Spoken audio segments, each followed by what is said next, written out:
కనీసం శాసనసభలో ప్రసంగమైన ప్రజల యొక్క సమస్యల్ని ప్రస్తావించడానికైనా అనుభవజ్ఞులైన చాలామంది శాసనసభ్యులు గతంలో చాలా సంవత్సరాలుగా మంత్రులుగా పనిచేసిన అనుభవం ఉండి ఉప ముఖ్యమంత్రులుగా పనిచేసిన అనుభవం ఉన్న వాళ్ళైన చర్చను ఒక మంచి సాంప్రదాయాన్ని నెలకొల్పడానికి ప్రారంభిస్తారేమో అని మేము అనుకున్నాం.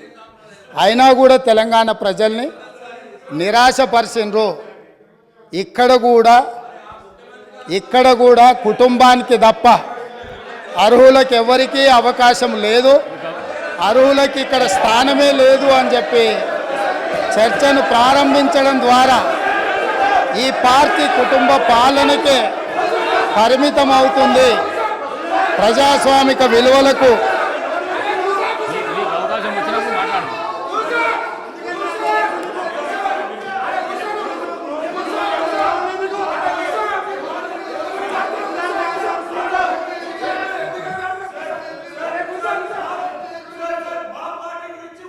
Sir, Speaker sir, I request honorable members. ఎందుకంటే గౌరవ ముఖ్యమంత్రి గారు జస్ట్ స్టార్ట్ చేసిండ్రు డిస్కషన్. మీరు అందరూ కూడా వినే ఓపికతో వినండి. మీనింగ్ఫుల్ డిబేటే జరిపిద్దాం. సో వీ విల్ కమాన్ సార్ మీరు ఓపికతో ఉండాలి సార్. వాళ్ళంతా కూడా ఇంకా అధికార పక్షంలో ఉన్నారని అనుకోవద్దు. ప్రతిపక్షంలో ఉంటే మేము ప్రతిపక్షంలో ఉన్నాం అనుకుంటే ఇబ్బంది అవుతుంది. సో దయచేసి నేను గౌరవ సభ్యులందరినీ కోరుతా ఉన్నాను, సభా సమయం వృధా చేయొద్దని నేను వారందరినీ కూడా కోరుతూ, మరి ఎందుకంటే మళ్ళా తదుపరి కౌన్సిల్లో కూడా వారు రిప్లై ఇచ్చేది ఉంది కనుక దయచేసి సభ్యులందరినీ కూడా సహకరించమని కోరుతాను. ముఖ్యమంత్రి గారు. అధ్యక్ష, ప్రజా జీవితంలో ఉన్నప్పుడు కడుగుతాం అని చెప్పి శ్రీశ్రీ గారు ఎప్పుడో చెప్పిండ్రు. ఈరోజు మా కుటుంబము, మా పార్టీ, మా ఇష్టము అనే నియంతృత్వ పోకడలను సూచిస్తుంది. ఎందుకంటే నిరంకుశత్వం అనేది ఎక్కువ కాలము చెల్లదు, నిలబడదు. ప్రజలు నిటారుగా నిలబడి ఈ కుటుంబ పాలనకు వ్యతిరేకంగా మేము తీర్పిచ్చినామని నికార్సైన తీర్పిచ్చిన తర్వాత కూడా వాళ్ళలో మార్పు రాలేదు. కాబట్టి రేపు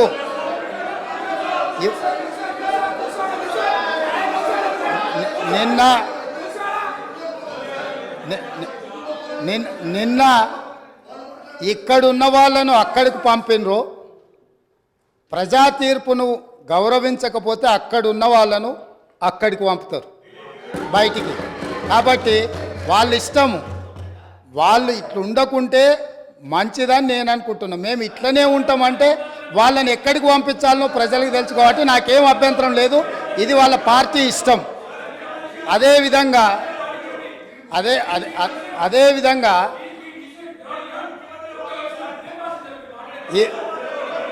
అదేవిధంగా ఈరోజు ప్రగతి భవన్ సంబంధించి అక్కడ ప్రజావాణి కోసం వచ్చిన ప్రజలు ఇస్తున్న విజ్ఞప్తులను తీసుకుంటుంటే అక్కడ ఉన్న ఇనుప కంచెలను పగలగొట్టి గడీలను బద్దలు కొట్టి ప్రజలు అక్కడికి వచ్చి ప్రజావాణి వినిపిస్తుంటే విని భరించలేని ఈ పార్టీ, ఈ కుటుంబము ఈరోజు ప్రభుత్వం మీద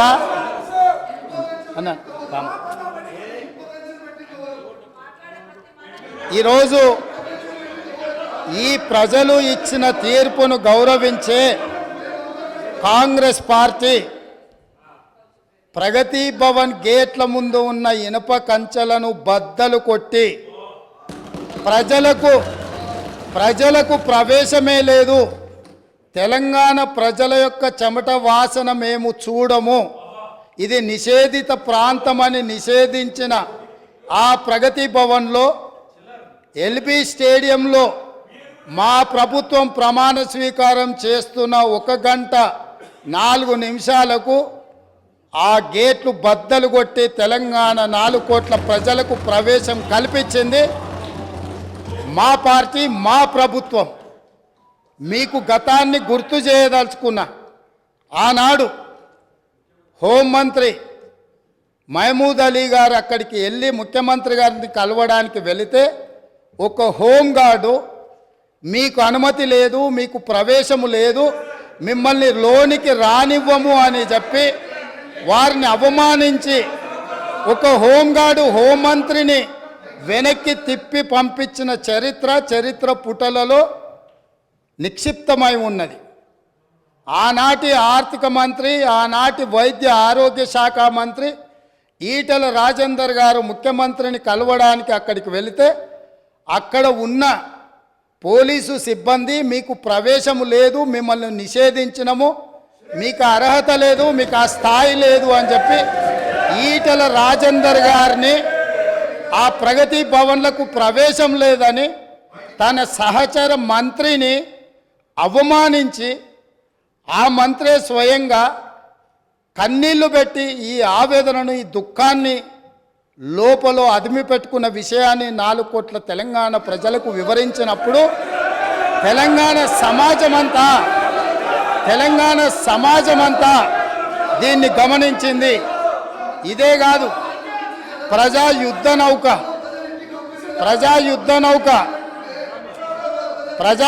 నౌక గద్దరన్న 50 సంవత్సరాలు సుదీర్ఘంగా ఈ తెలంగాణ ప్రజల పక్షాన గలం విప్పి గచ్చగట్టి గొంగళేసుకొని తండాలలో, గూడాలలో, మారుమూల పల్లెల్లో ఈ దేశంలోనే 100 కోట్ల ప్రజలను ప్రభావితం చేయగలిగిన గద్దరన్న ఆనాటి ముఖ్యమంత్రి గారిని కలవడానికి ఆ ప్రగతి భవన్ గేట్ల ముందు ఎర్ర టెండలో మండుతుంటే అక్కడ గంటల కొద్దీ నిలబడితే ఈ తెలంగాణ యుద్ధ నౌక, ఈ తెలంగాణ పోరాటానికి, తెలంగాణ ప్రజల యొక్క ఆత్మగౌరవమైన గద్దరన్నకే ప్రవేశం లేని ప్రగతి భవన్ను ఇవాళ బద్దలు కొట్టి నా 4 కోట్ల తెలంగాణ ప్రజలు ఎప్పుడు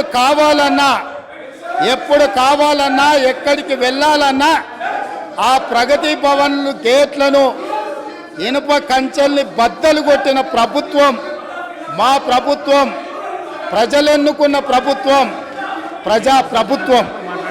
కాబట్టి ఆనాడు ముఖ్యమంత్రిని కలవాలంటే మంత్రులకు ప్రవేశం లేదు, ముఖ్యమంత్రిని కలవాలంటే తెలంగాణను సాధించిన, తెలంగాణ ఉద్యమానికి ఊపిరులూదిన గద్దరన్నకు ప్రవేశం లేదు. కానీ ఈనాడు దళితులు, గిరిజనులు, బలహీన వర్గాలు, మైనారిటీలు, మహిళలు ఎవరైనా అక్కడికి వెళ్ళి మా సమస్య ఉన్నది అనంటే ఈ ప్రభుత్వం వినడానికి సిద్ధంగా ఉన్నది అని చెప్పి ఈ తెలంగాణ ప్రజలకు స్వేచ్ఛనిచ్చిన ప్రభుత్వం, ప్రజా ప్రభుత్వం, ప్రజలెన్నుకున్న ప్రభుత్వం ఈరోజు ఇక్కడ ఉన్నది. నిజంగానే ఈ ప్రభుత్వం నియంతృత్వ పోకడలతో పోవాలి అనుకుంటే, నిర్బంధాలతో పరిపాలన సాగించాలి అని అనుకుంటుంటే ఇక్కడ అంతసేపు వాళ్ళు ఎవరు మాట్లాడినా సంవయనంతో ఇక్కడ వింటూ కూర్చుండే వాళ్ళం కాదు. ఆనాడు 2014 తెలంగాణ రాష్ట్రంలో తెలంగాణ ప్రభుత్వం ఏర్పడిన తర్వాత జరిగిన చర్చలలో మేమందరం సభ్యులుగా ఇక్కడ నిలబడి సమస్యల మీద మాట్లాడినప్పుడు మార్షల్స్ను పెట్టి గొర్రెలను ఈడ్చినట్టు ఈడ్చి బజార్లో పడేసి ప్రజాస్వామ్యాన్ని కూని ఇక్కడనే చేసిన వాళ్ళు ఇవాళ అక్కడ కూర్చున్నారు. వాళ్ళలాగా మేము కాదు. ఇదే కాదు, గవర్నర్ గారి ప్రసంగంలో ఆనాడు ప్రజలకు వాళ్ళు ఇచ్చిన హామీలు ఈ మంత్రివర్గం తీర్మానం ద్వారా గవర్నర్ గారి ప్రసంగంలో పెట్టలేదు అని, పెడితే బాగుంటుందని చర్చించడానికి నిలబడ్డ ఆనాటి నా సహచర శాసనసభ్యులు కోమటిరెడ్డి వెంకటరెడ్డి గారిని, సంపత్ కుమార్ను శాసనసభ సభ్యత్వాన్ని రద్దు చేసి నిరంకుశ నియంతృత్వ పోకడలతోని నిర్ణయాలు తీసుకున్న వాళ్ళు శాసనసభలో గవర్నర్ రంగరాజన్ గారు ఇక్కడ ఉన్నప్పుడు ఆనాటి శాసనసభ్యులు చేసిన గందరగోళంలో 10% కూడా కోమటిరెడ్డి వెంకటరెడ్డి గారు, సంపత్ కుమార్ గారు చెయ్యలే. కూర్చున్న సీట్ల నుంచి లేచి నిలబడి నిరసన తెలిపినందుకు నిరంకుశత్వంగా 2 శాసనసభ సభ్యత్వాలు రద్దు చేసిన చీకటి రోజులు ఇక్కడనే జరిగినాయి. ఈ సంఘటనలు చరిత్ర మర్చిపోదు. ఈ సంఘటన తెలంగాణ శాసనసభ చరిత్రలో శాశ్వతంగా ఉంటుంది. ఆ సంగతిని కూడా నా మిత్రులకు నేను గుర్తు చేయదలుచుకున్నా. అదేవిధంగా అధ్యక్ష, ఈరోజు ఎన్నికల సమయంలో మేము ఏమి హామీలు ఇచ్చినామో ప్రభుత్వం ఏర్పడిన మొదటి రోజే మొట్టమొదటి మంత్రివర్గ సమావేశాన్ని ఏర్పాటు చేసి 6 గ్యారంటీలను చట్టబద్ధత మంత్రివర్గంలో కల్పించి ఈరోజు ఇదే సమస్య. మేనేజ్మెంట్ కోటాలు వస్తే అధ్యక్ష ఈ ప్రాబ్లమ్స్ ఉంటాయి. మేనేజ్మెంట్ కోటాలు వస్తే ఈ ప్రాబ్లం ఉంటుంది.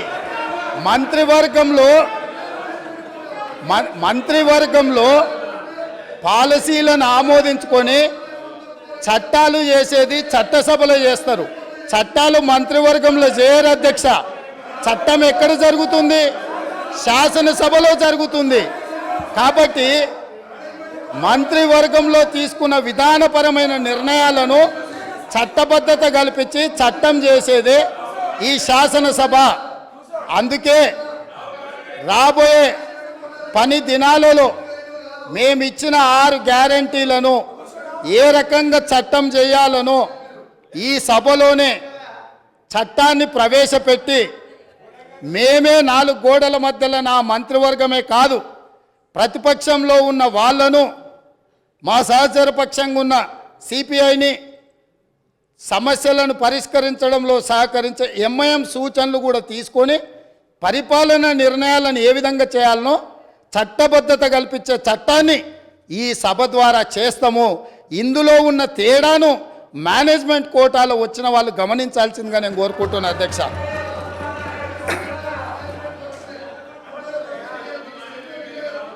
అదేవిధంగా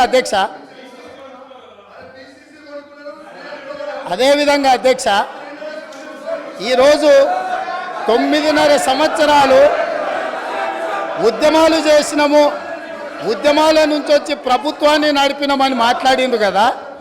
ఉద్యమాల నుంచి వచ్చిన పార్టీ ప్రభుత్వాన్ని ఏర్పాటు చేస్తే ఉద్యమ సందర్భంగా ఉద్యమం కోసం ముందుకు వచ్చి తెలంగాణ రాష్ట్రాన్ని సాధించడానికి ప్రయత్నం చేసి కృషి చేసి అమరులైన కుటుంబాలకు 9.5 సంవత్సరాల ఇప్పుడు వాళ్ళు ఏదైతే ప్రస్తావించిండ్రో యాదిరెడ్డి కావచ్చు, శ్రీకాంతాచారి కావచ్చు, ఈశాన్ రెడ్డి కావచ్చు, కానిస్టేబుల్ కిష్టయ్య కావచ్చు, యాదయ్య కావచ్చు, ఇట్లా వందలాది మంది బిడ్డలకు ఈ 9.5 సంవత్సరాలల్లో ఏ ఒక్కరోజైనా ప్రగతి భవన్కు ఆహ్వానించి మీ కుటుంబం మీ బిడ్డల ప్రాణ త్యాగాలతోని తెలంగాణ రాష్ట్రాన్ని సాధించడం, ఈ తెలంగాణలో అత్యున్నతమైన గౌరవం మర్యాద మీకు ఉంటుంది, మీరు నా కుటుంబ సభ్యుల కంటే ఎక్కువ నీ కుటుంబంలో నీ బిడ్డను కోల్పోయినావు, నీ కుటుంబానికి నేను పెద్ద కొడుకుని అవుతా అని చెప్పి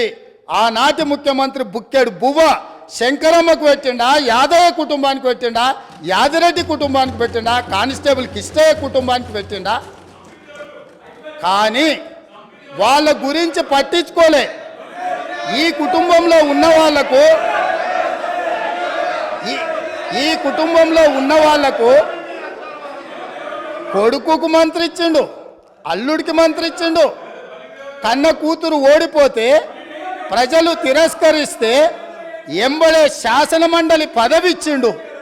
సొంత కుటుంబ సభ్యుల మీద ఇంత పేగుబంధం ఉంది అని ఇంత అవ్యాజమైన ప్రేమను ప్రకటించినప్పుడు తెలంగాణ ఉద్యమకారులు ఏంది ఇది, ఈ తెలంగాణ మా త్యాగాల పునాదుల మీద ఏర్పడ్డది కదా, మా కనీస గౌరవ మర్యాద లేదా, పార్టీ ఫిరాయించిన వాళ్ళను కండువ మార్వంగానే మంత్రులు చేసిన మీరు తెలంగాణ కోసం త్యాగం చేసిన వాళ్లకు కనీసం ఆ సభలో అయినా ఈ సభలో అయినా రాజ్యసభలో అయినా ఏదైనా ఇచ్చిండ్రా? కరోనా సమయంలో బ్లాక్ మార్కెట్లో కరోనా మందు 2,000 రూపాయల దాన్ని 50,000కు అమ్ముకొని 424 కోట్లు నల్లధనం ఒకే దగ్గర దొరికిన వాళ్ళకు రాజ్యసభ అమ్ముకున్న చరిత్ర మీది. అట్లాంటి వాళ్ళని మీరు రాజ్యసభ సభ్యులుగా చేసి ఈరోజు వచ్చి మేము మా టికెట్ల గురించి మాట్లాడు అంటే ఈరోజు ఎలాంటి వాళ్లకు టికెట్లు ఇచ్చినో ఎవరిని కుటుంబ సభ్యులుగా వాళ్ళు చూసిండ్రో ఒక్కసారి ఆలోచన చేయండి అధ్యక్ష. అదేవిధంగా అధ్యక్ష, ఆనాడు నళిని అనే ఒక తెలంగాణ ఉద్యమకారురాలు డిఎస్పిగా ఉండి తెలంగాణ రాష్ట్ర సాధన కోసం డిఎస్పి పదవికి డిఎస్పి ఉద్యోగానికి రాజీనామా చేసింది. ఆ నళినికి తెలంగాణ రాష్ట్రం వచ్చిన తర్వాత పిలిచి ఈ రాష్ట్రం కోసం తెలంగాణ సాధన కోసం గ్రూప్ 1 అధికారిగా ఉండి నీ డిఎస్పి ఉద్యోగాన్ని రాజీనామా చేసినావు. ఈ తెలంగాణ రాష్ట్రంలో సగౌరవంగా నీ ఉద్యోగాన్ని నీకు ఇస్తున్నాం, మళ్ళీ తిరిగి ఉద్యోగాన్ని చేపట్టమని ఈ ప్రభుత్వం మాట్లాడిందా అధ్యక్ష? కానీ ఒక తెలంగాణ రాష్ట్ర సాధన కోసం త్యాగం చేసిన నళినికి మాత్రం ఎలాంటి న్యాయం జరగలేదు. నిజామాబాదు ప్రజలు ఎంపీగా ఓడగొడితే ఎంబడే శాసన మండలి పదవి ఇచ్చి మాత్రం తన కుటుంబాన్ని కాపాడుకున్న ప్రభుత్వం పార్టీ ఈ పార్టీ అధ్యక్ష. వీళ్ళు ఈరోజు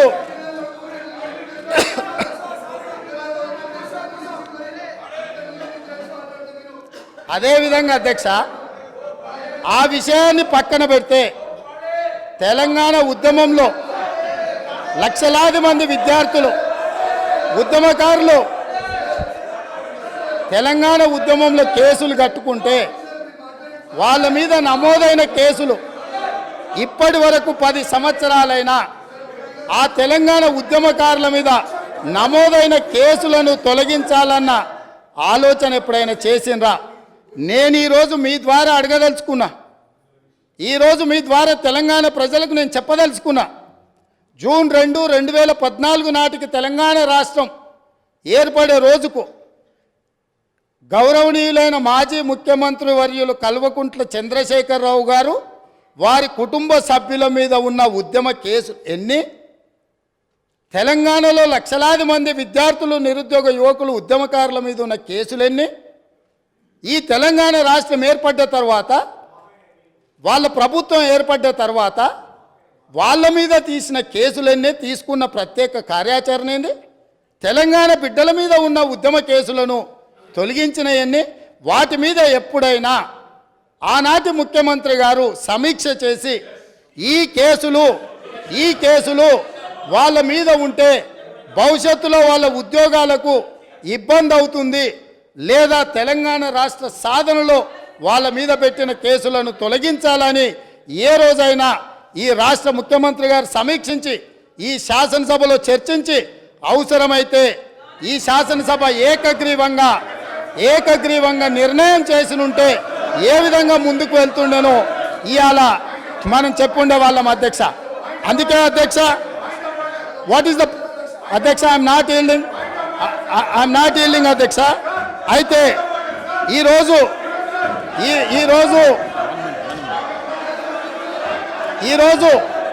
వాళ్ళకొక నీతి, వీళ్ళకొక నీతి అధ్యక్ష. అదేవిధంగా పదే మాది ఉద్యమ పార్టీ అని చెప్పుకునే పార్టీ, ఉద్యమాల నుంచే మేము ఎదిగినామని చెప్పుకునే పార్టీ, ఉద్యమాల ద్వారా తెలంగాణ రాష్ట్రాన్ని సాధించడమని చెప్పుకునే పార్టీ, ఉద్యమాలకు వేదికైన ధర్నా చౌక్ను తొలగించి ఈరోజు తెలంగాణలో నిర్బంధాలే కొనసాగుతాయి, నిర్బంధాల మధ్యనే తెలంగాణలో పరిపాలన సాగుతుందని ధర్నా చౌక్ ఎత్తేసిండ్రు కదా అధ్యక్ష. ఏ ఆదర్శం వీళ్ళు చెప్పదలుచుకున్నారు? తెలంగాణ ప్రజలకు ధర్నా చేసుకోవడానికి ఆనాడు కాంగ్రెస్ పార్టీ ధర్నా చౌక్ ఏర్పాటు చేస్తే ఆ ధర్నా చౌక్ను ఎత్తేసిన దుర్నీతి ఈరోజు ఈ పార్టీది ఉన్నది. కాబట్టి ఇలా ధర్నా చౌక్ను మేము పునరుద్ధరిస్తే ప్రజల పక్షాన ధర్నా చౌక్ను మేము పునరుద్ధరించి ప్రజలకు హక్కులు ఇవ్వదలుచుకుంటే అభినందించాల్సింది పోయింది. అదేవిధంగా నేను ఒక సూచన చేస్తున్నా అధ్యక్ష, ఇవాళ ఈ ప్రజల హక్కుల కోసం, ప్రజల యొక్క అభివృద్ధి కోసం ధర్నా చౌక్ను మళ్ళీ తిరిగి ప్రారంభించినాం. ప్రజాస్వామిక స్ఫూర్తిని నిలబెట్టాలంటే ఇక్కడ అడ్డుకోవడం కాదు, ఇక్కడ ప్రజలకు మేము చేయదలుచుకున్న మంచిని చర్చ జరగకుండా ఈడ అడ్డుపడడం కాదు.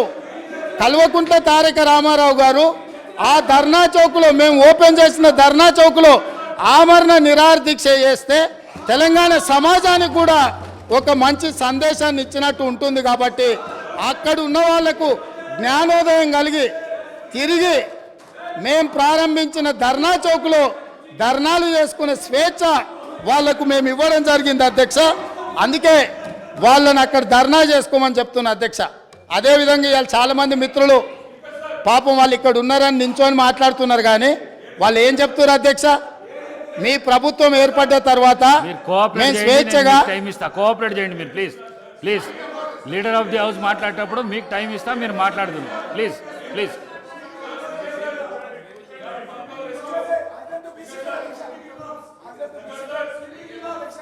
స్పీకర్ సార్, చాలామంది సభ్యులు కొత్తగా ఎన్నికైన వాళ్ళు కలిసి అన్న ఈ ప్రభుత్వం వచ్చిన తర్వాత, ఫలితాలు వచ్చిన తర్వాత మాకు స్వేచ్ఛ వచ్చింది, మేము స్వేచ్ఛగా మా ఫోన్లలో మాట్లాడుకోగలుగుతున్నాము. అంతకుముందు ప్రభుత్వంలో ఉన్న ఫేస్ టైంలోనో ఇతర ఇతర ఇతర యాప్స్లలో మేము మాట్లాడుకునే పరిస్థితి ఉంది. ఇవాళ మాకు స్వేచ్ఛ వచ్చిందని చెప్తున్నారు. సో వాళ్ళు ఈ విషయాలన్నిటిని కూడా పరిగణలోకి తీసుకుంటే వాళ్ళకు ఏం జరిగిందో, మార్పు వచ్చింది ఏందో కూడా వాళ్ళకి అర్థమవుతుంది అధ్యక్ష. అదేవిధంగా అధ్యక్ష,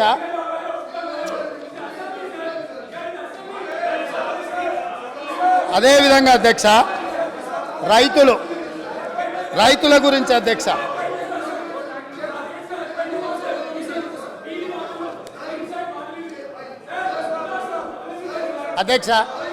పదే పదే రాష్ట్ర ప్రభుత్వము, రైతు ప్రభుత్వము, రైతును రాజును చేసినామని మాట్లాడుతుంటుంది అధ్యక్ష.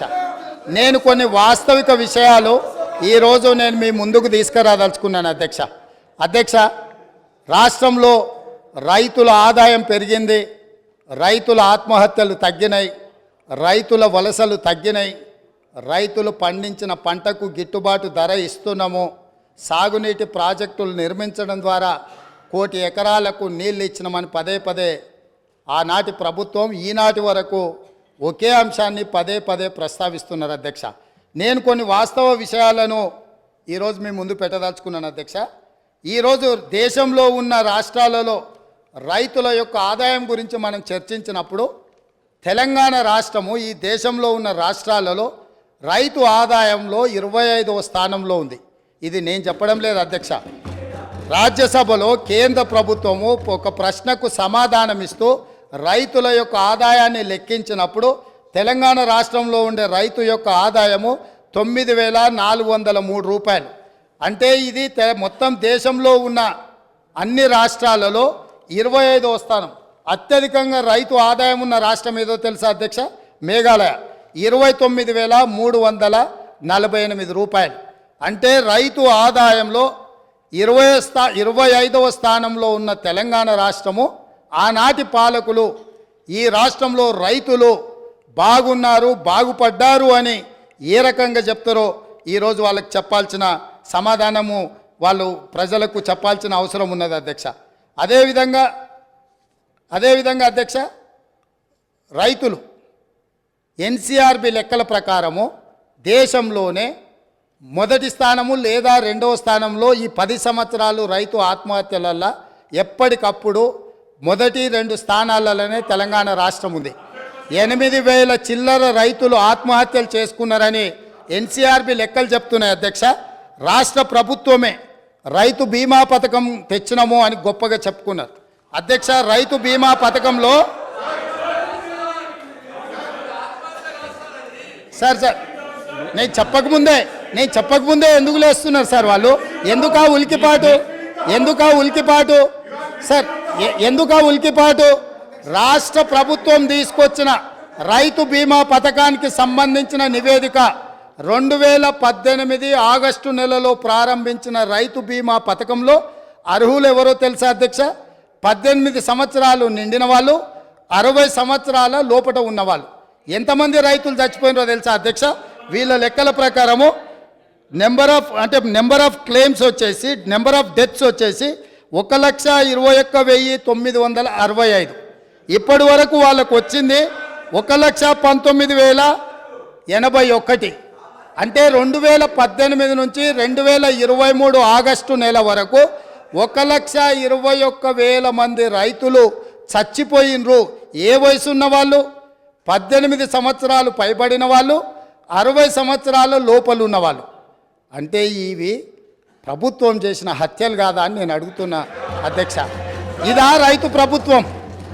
8,000 పైచిలకు రైతు ఆత్మహత్యలు జరిగినాయి అని ఎన్సీఆర్బి నివేదిక. అదేవిధంగా ఈరోజు ఈ రకమైన రైతు ప్రభుత్వము, ఇది రైతు ప్రభుత్వమా? ఈ ప్రభుత్వంలో లక్షల మంది చచ్చిపోతుంటే రైతు ఎందుకు చచ్చిపోతాడు అధ్యక్ష? రైతు బ్రతికుండడానికి సహకరించాలి ప్రభుత్వం. రైతు బ్రతికుండడానికి ఏ రకంగా ఆదుకోవాలనో ప్రణాళికలు ఉండాలి. రైతు వేసిన ఇత్తనాలకు, ఎరువులకు, పంటకు రైతు బీమా పథకం పెడితే అకాల వర్షాలతోనో, కరువుతోనో, కాటకాలతోనో, చీడ పురుగులతోనో పంట నష్టం జరిగితే రైతు బీమా పథకం ఉంటే రైతు పెట్టిన పెట్టుబడి, పటాన్ల దగ్గరలో తెచ్చిన అప్పులు కట్టుకోవడానికి రైతు బీమా పథకము ఉండి, ఆ నష్టపోయిన పంటకు రైతు పంటల బీమా పథకాన్ని పెట్టుంటే రైతులు చచ్చిపోయి ఉండేవాళ్ళు కాదు, రైతులు ఆత్మహత్యలు చేసుకొని ఉండేవాళ్ళు కాదు. కానీ ఆనాటి ప్రభుత్వంలో రైతుకు రాష్ట్ర ప్రభుత్వం నుంచి ఆ కుటుంబానికి సహాయం అందాలంటే రైతు చనిపోతే తప్ప 5 లక్షల రూపాయలు ఇవ్వమని రైతు చావుకు 5 లక్షలు వెలగట్టిన ఈ ప్రభుత్వం సిగ్గు లేకుండా ఇంకా మాట్లాడుతున్నానంటే ఏం అర్థం చేసుకోవాలి అధ్యక్ష? ఇప్పటికైనా ఎప్పుడైనా రైతు పెట్టుబడికి రాష్ట్ర ప్రభుత్వం భరోసానివ్వాలి. రైతు పంటలకు బీమా పథకం ఉండాలి తప్ప, రైతు బతకడానికి ప్రభుత్వం నుంచి హామీ ఉండాలి తప్ప, చనిపోయిన తర్వాత నువ్వు ఏమిచ్చినా ఆ కుటుంబంలో చనిపోయిన వ్యక్తి తిరిగి వస్తాడా అని నేను అడుగుతున్నాను అధ్యక్ష. అదేవిధంగా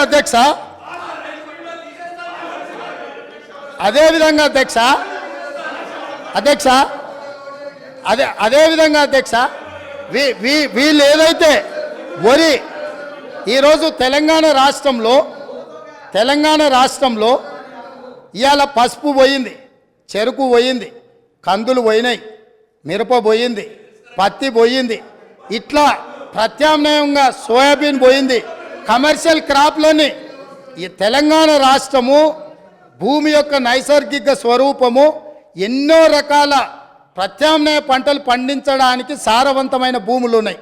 ఈ సారవంతమైన భూములలో వివిధ రకాల పంటలు పండించడానికి అవకాశం ఉన్నా ప్రభుత్వ సహకారం లేకపోవడం వల్ల, ప్రభుత్వం నిర్లక్ష్యం చేయడం వల్ల ఇవాళ చెరుకు పోయింది, సోయాబీన్ పోయింది, మొక్కజొన్న పోయింది, పసుపు పోయింది. ఇట్లాంటి పంటలన్నీ పోయి ఓన్లీ వరి పండించే పరిస్థితి వచ్చింది. వరి పండిస్తే ఒకనాడు కేసీఆర్ గొప్పగా వరి పంట అద్భుతం అన్నాడు. చివరికి వడ్లు కొనుగోలు చేయక, కొనుగోలు కేంద్రాలు తెరవక, కల్లాల మీద కుప్పలలో రైతులు చచ్చిపోతుంటే రైతులను ఆదుకోమని ప్రతిపక్షాలుగా మేమందరం, ముఖ్యంగా మా మిత్రుడు కోమటిరెడ్డి వెంకటరెడ్డి గారు, మేము కాంగ్రెస్ పార్టీ శ్రేణులందరూ కల్లాల్లోకి కాంగ్రెస్ అని వరి దీక్ష అని రైతులను ఆదుకోమని ప్రభుత్వం మీద ఒత్తిడి తీసుకొచ్చి దీక్షలు చేసి ఈ ప్రభుత్వం మెడలు ఉంచడానికి ప్రయత్నం చేసినప్పుడు ముఖ్యమంత్రి గారు ఆనాడు ఏమన్నారు? వరి వేసుకుంటే ఉరేసుకున్నట్టే, మీరు వరేయొద్దు అన్నాడు. నేను అడుగుతున్న అధ్యక్ష మీ ద్వారా ఈరోజు అక్కడ కూర్చున్న వాళ్ళను, ఆనాడు చెరుకు కానీ, పత్తి కానీ, మిర్చి కానీ, సోయాబీన్ కానీ, పసుపు కానీ, కందులు కానీ, మినుములు కానీ పండించకుండా, ఆ రైతులకు సహకారం అందించకుండా, ఆ రైతులను అందరినీ వరి పండించడానికి మళ్ళించి, వరి పండించినప్పుడు ఒరేస్తే ఉరేసుకున్నట్టే అని చెప్పిన ఈ ప్రభుత్వం, ఈ పార్టీ, ఈ నాయకుడు రైతులందరినీ ఒరేసుకోవద్దని చెప్పి ఈ ప్రబుద్ధుడు మాత్రం ఫామ్ హౌస్లో 150 ఎకరాలలో వరి పండించిండు అధ్యక్ష. ఆ వివరాలు అన్నిటిని బయటపెట్టి అక్కడికి ప్రత్యక్షంగా ప్రజలకు చూపించడానికి పోతే పోలీసులను పెట్టి నిర్బంధించి అరెస్టులు చేసిండ్రు అధ్యక్ష. అది వాళ్ళ నిర్బంధ నిరంకుశ పాలన. వాళ్ళు రైతులందరినీ వరి వేసుకోవద్దు, వరి వేసుకుంటే ఉరేసుకున్నట్టు అని చెప్పి వాళ్ళ ఫామ్ హౌస్లో మాత్రం 150 ఎకరాలలో వరి పండించడం ద్వారా ఈ తెలంగాణ రైతాంగానికి ప్రభుత్వం ఏ సందేశాన్ని ఇవ్వదలుచుకున్నది? ఈరోజు ఏ మొహం పెట్టుకొని ఇక్కడికి వచ్చి మా కొత్తగా వచ్చిన ప్రభుత్వాన్ని ఏమీ చేయలేదని అప్పుడే నిలదీస్తున్నారో మీరు ఒక్కసారి ఆలోచన చేయండి అధ్యక్ష. అదేవిధంగా అధ్యక్ష, ఈరోజు కేంద్ర ప్రభుత్వం ఆనాటి ధరలు కనీస మద్దతు ధర వరికి 1960 రూపాయలు ఉన్నప్పుడు రైతుల నుంచి దళారులు కావచ్చు, మిల్లర్లు కావచ్చు, లేకపోతే ప్రభుత్వంలో ఉన్న పెద్దల యొక్క కుమ్ముక్కుతోటి 1400కు 1500కే క్వింటాల్ కొంటున్నప్పుడు ఎసెన్షియల్ కమాడిటీ యాక్ట్ కింద పీడీ యాక్ట్ పెట్టి బొక్కలేయాల్సిన దళారులను వాళ్ళు అంటగాగి 1400కు 1500కు వరి అమ్ముకుంటున్న రైతులు ఆత్మహత్యలు చేసుకుంటుంటే ఈ ప్రభుత్వం ఆనాడు వీళ్ళు ఏం చేసిందో మీరు ఆలోచన చేయండి అధ్యక్ష. ఇదే కాదు, తడి పేరు మీద, తాలు పేరు మీద క్వింటాల్కు 10 కిలోలు తుట్టి తీసి రైతులను దోసుకుంటుంటే అహర్నిశలు అహోరాత్రులు కష్టపడ్డ రైతు పండించిన వరిని దోపిడీ చేస్తుంటే తుట్టి పేరు మీద, తాలు పేరు మీద తీస్తుంటే ఒక్కరోజైనా ఈ ప్రభుత్వం ఆ రైతులకు జరుగుతున్న అన్యాయం మీద ఈ మంత్రులు ఎవరైనా క్షేత్రస్థాయిలో పర్యటన చేసి ఈ విధంగా దోపిడీ చేస్తున్న వాళ్ళని నిలదీయడానికి ప్రయత్నం చేసిందని నేను అడుగుతున్నా అధ్యక్ష మీ ద్వారా. ఇదే కాదు, ఇవాళ నేను సూటిగా సవాలు విసురుతున్న ఈ ప్రతిపక్షానికి పేద రైతులు పండించిన పంటకు 1960 రూపాయల కనీస మద్దతు ధర రాలేదు. కానీ ఫామ్ హౌస్లో పండించిన వడ్లకు 4250 రూపాయలకు క్వింటాల్ దాకా వాళ్ళు అమ్మిన రాలేదా? అక్కడ ఫామ్ హౌస్లో పండించిన వడ్లు బంగారమా? ఇవాళ ఎవరిచ్చిందో లెక్కలు చెప్తా, చెప్పమంటే ఆ పేరు కూడా చెప్తా. ఎవరిచ్చిందో వాళ్ళకి చేరిన లబ్ధి ఏందో మీరు విచారణకు సిద్ధంగా ఉంటే ఇవాళ నేను విచారణకు ఆదేశిస్తా అధ్యక్ష. మీరు ఫామ్ హౌస్లో పండించిన వడ్లు 4250 రూపాయలకు ప్రైవేటు కంపెనీల మెడ మీద కత్తి పెట్టి మీరు మీ వడ్లు తౌడులాగా పండించిన వడ్లకేమో 4250 రూపాయలు గిట్టుబాటు ధరిస్తారా? ఇవాళ నా తెలంగాణ రైతాంగం కష్టపడి పండించిన పంటకు 1400-1500 రూపాయలు ఇస్తారా? ఇదేనా మీరు రైతులకు ఇచ్చే సందేశం అని నేను అడుగుతున్నా. ఇదేనా మీరు రైతులను ఆదుకున్నది? ఇది ఇందుకేనా మీరు రైతులను రాజు చేసామని చెప్తున్నారని నేను అడుగుతున్నా అధ్యక్ష. అదేవిధంగా అధ్యక్ష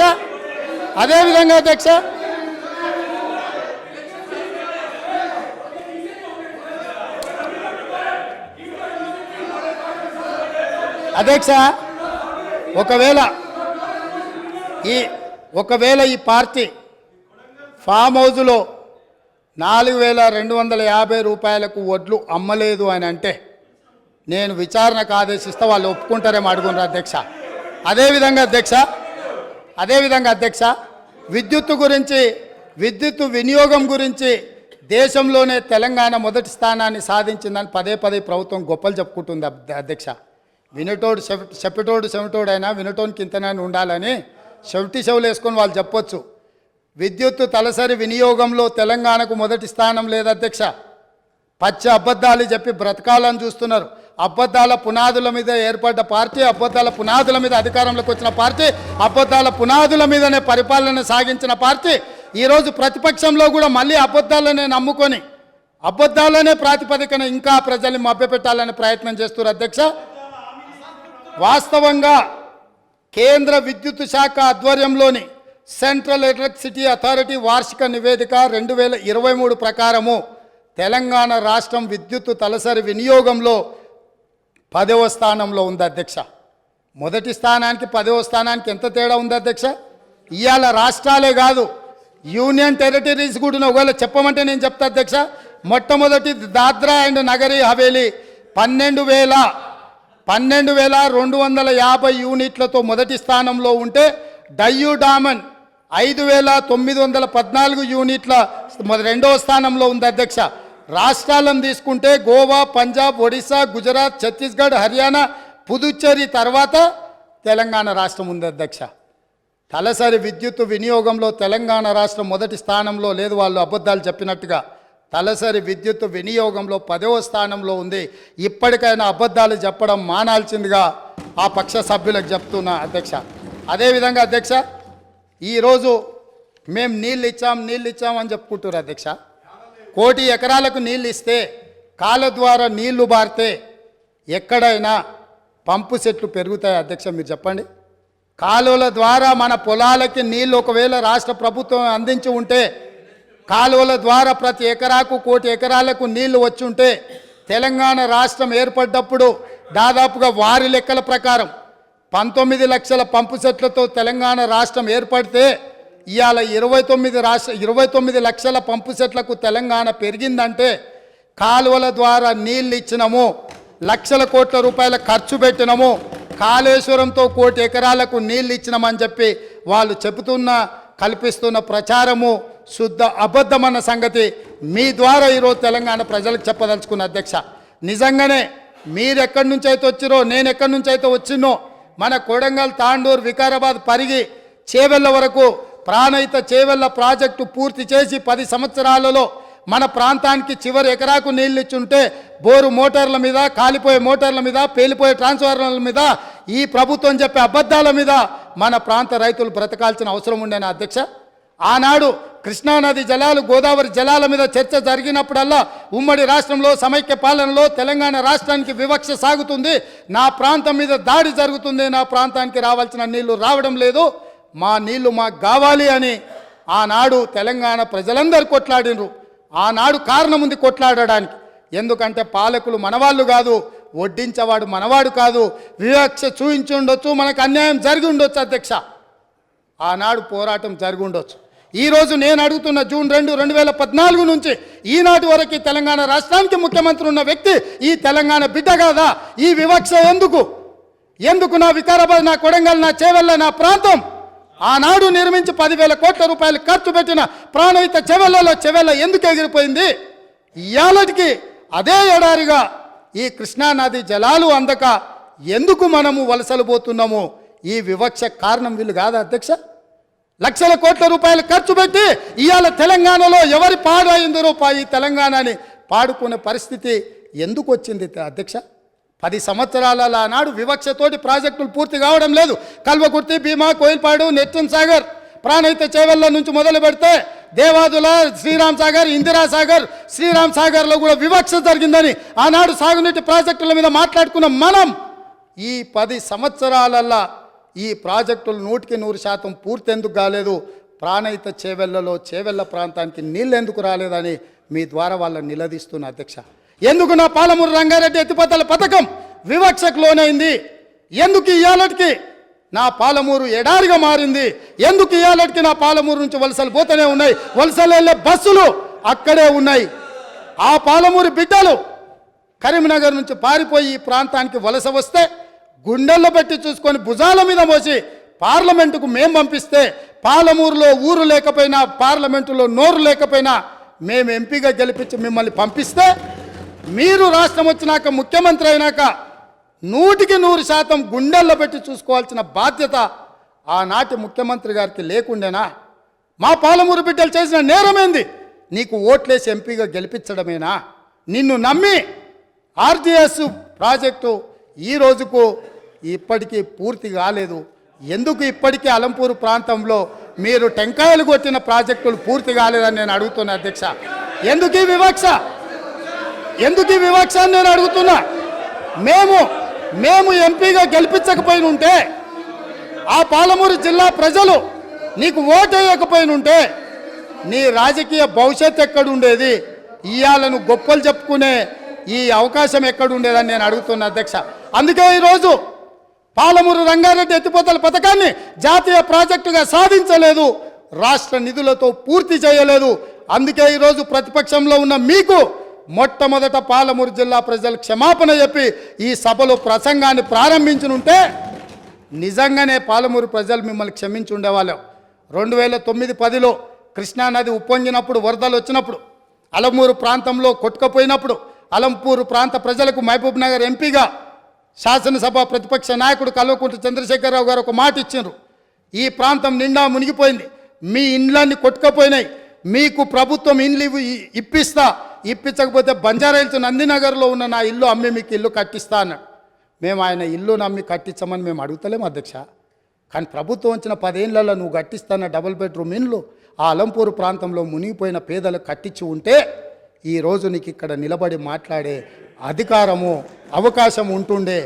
ఇవాళ అలంపూరు ప్రాంతంలో కనీసం ఆ ఇండ్లైనా కట్టించని పరిస్థితి ఈరోజు దాపరించింది. అదేవిధంగా మా పొన్నం ప్రభాకర్ గారు తెలుసు,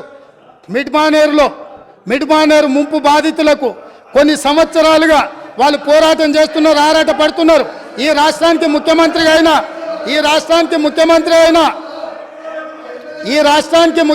అయిన చంద్రశేఖరరావు గారు మిడ్మానేరు ప్రాంత పర్యటనకు పోయిండు. ఏం మాట్లాడిండు? ఆ ప్రాజెక్టులకు అక్కడికి వెళ్ళి నేను మీ ఊరి అల్లుడిని, మీరు మిడ్మానేరులో ముంపు బాధితులు, మీ అల్లుడు ఈరోజు తెలంగాణ రాష్ట్రానికి ముఖ్యమంత్రి అయిండు, మీకు అందరికీ న్యాయం చేస్తా, మీకు R&R ప్యాకేజ్ ఇస్తా, మీకు ఇండ్లు కట్టిస్తాని స్వయంగా తెలంగాణ రాష్ట్ర ముఖ్యమంత్రిగా ఆనాడు చంద్రశేఖరరావు గారు అక్కడికి వెళ్ళి మాట ఇచ్చిండ్రు. నేను ఈరోజు మిమ్మల్ని అడుగుతున్నా అధ్యక్ష, ఈ రోజు వరకు వాళ్ళు మళ్ళీ అదే వంట వార్పు చేస్తున్నారు, అదే రాస్తారోకలు చేస్తున్నారు, అదే ధర్నాలు చేస్తున్నారు. ఇదే పోలీసులు ఉమ్మడి రాష్ట్రంలో లాఠీ చార్జ్ చేసిన పోలీసులు వాళ్ళ మీద లాఠీ చార్జ్ చేస్తున్నారు. మా మంత్రి పొన్నం ప్రభాకర్ గారు ప్రతి నెల నిరసన కార్యక్రమాన్ని ఇప్పటి వరకు నిరసనలు కొనసాగిస్తూనే ఉన్నాడు. అన్నీ ఉన్న అల్లుడు నోట్లో శని ఉందన్నట్టుగా ఆ మిడ్మానేరు ముంపు బాధితులకు 10 ఏళ్ళైనా న్యాయం జరగలేదు. ఇది న్యాయమా? ఇదేనా ఈ రైతులను ఆదుకునేదని నేను అడుగుతున్నా అధ్యక్ష. అదేవిధంగా R&R ప్యాకేజ్లో ఇల్లు కోల్పోయిన వాళ్లకు, పేదవాళ్లకు ఇండ్ల పట్టాలు ఇస్తారు అధ్యక్ష. ఆ ఇండ్ల పట్టాలు రాజ్యసభ సభ్యులు జోగినపల్లి సంతోష్ కుమార్ 250 గజాలు ఇండ్ల పట్ట వారి పేదోడి కింద పట్ట తీసుకున్నాడు అధ్యక్ష. వారి సోదరిమణి నేను పేరు ప్రస్తావించదలుచుకోలేదు, ఎప్పుడో పెళ్ళైపోయి అత్తగారింటికి వెళ్ళిపోయినా వారి సోదరిమణికి కూడా ఇళ్ల పట్టాలు ఇచ్చారు అధ్యక్ష తెలంగాణ రాష్ట్ర ప్రభుత్వంలో. R&R ప్యాకేజ్ పేదలకు, అత్యంత నిరుపేదలకు ఇవ్వాల్సిన ఈ ప్యాకేజీలో ముఖ్యమంత్రి గారి కుటుంబమే నిబంధనలను ఉల్లంఘించి R&R ప్యాకేజ్లో ఇండ్ల పట్టాలు కూడా తీసుకున్నారంటే ఇంకా కూడా అక్కడ నిలబడి మమ్మల్ని దోషులుగా నిలబెట్టడానికో, ఉమ్మడి రాష్ట్రంలో సమైక్య పాలనలో జరిగిన తప్పిదాల గురించి ప్రస్తావించి మమ్మల్ని నిలదీయాలన్న ఆలోచన ఇది ఏ మేరకు సమంజసము అధ్యక్ష? మీరు ఒక్కసారి ఆలోచన చేయండి. అందుకే అధ్యక్ష నేను అనేది, ఒక్కసారి ఈ సభలో మాట్లాడాలి అంటే ఆత్మ పరిశీలన చేసుకోండి, గుండెల మీద చెయ్యి పెట్టుకోండి. మేము మాట్లాడుతున్న దాంట్లో న్యాయం ఉందా? మేము మాట్లాడుతున్నది ప్రజలు గమనిస్తున్నారు, ప్రజలు ఇంకా మమ్మల్ని ఇక్కడికైనా ఉంచినరు, ఇది కూడా ఉండాలనా లేదా అని ఇవాళ మీరు ఆలోచన చేయాల్సిన అవసరం ఉంది అధ్యక్ష. అదేవిధంగా కాంగ్రెస్ పార్టీ గురించి, ఇందిరమ్మ రాజ్యం గురించి, ఇందిరమ్మ రాజ్యం అంటే ఇదా అదా అని వారు మాట్లాడారు. ఇందిరమ్మ రాజ్యం అంటే రైతు రుణమాఫీ అధ్యక్ష. ఇందిరమ్మ రాజ్యం అంటే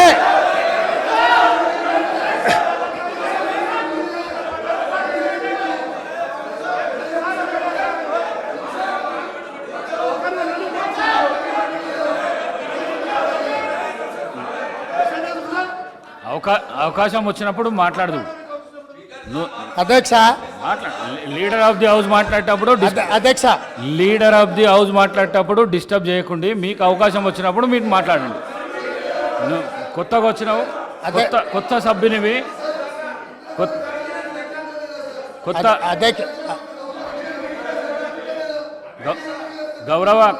గౌరవ కౌశిక్ రెడ్డి కొత్తగా వచ్చినావు, నూతన సభ్యుడవు.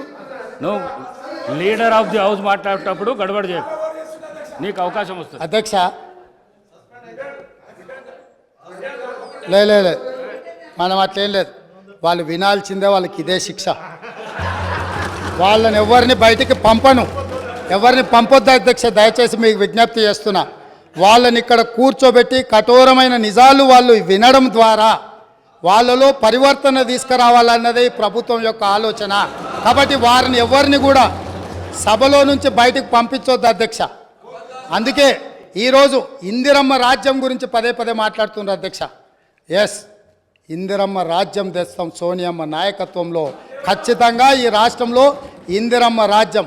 ఇందిరమ్మ రాజ్యం అంటే పేదలకు ఇందిరమ్మ ఇండ్లు ఇస్తాం, భూమి లేని దళితుల గిరిజనులకు అసైన్మెంట్ భూములు ఇస్తాం, పోడు భూముల పట్టాలు ఇస్తాం, పేదలు చదువుకునే విద్యార్థులకు ఫీజు రియంబర్స్మెంట్ ఇస్తాం, వైద్యం అందించలేని నిరుపేదలకు ప్రాణాలు పోతుంటే కుటుంబ సభ్యులుగా ఆదరించి రాజీవ్ ఆరోగ్యశ్రీ పథకాన్ని అందుబాటులోకి తీసుకొస్తాం.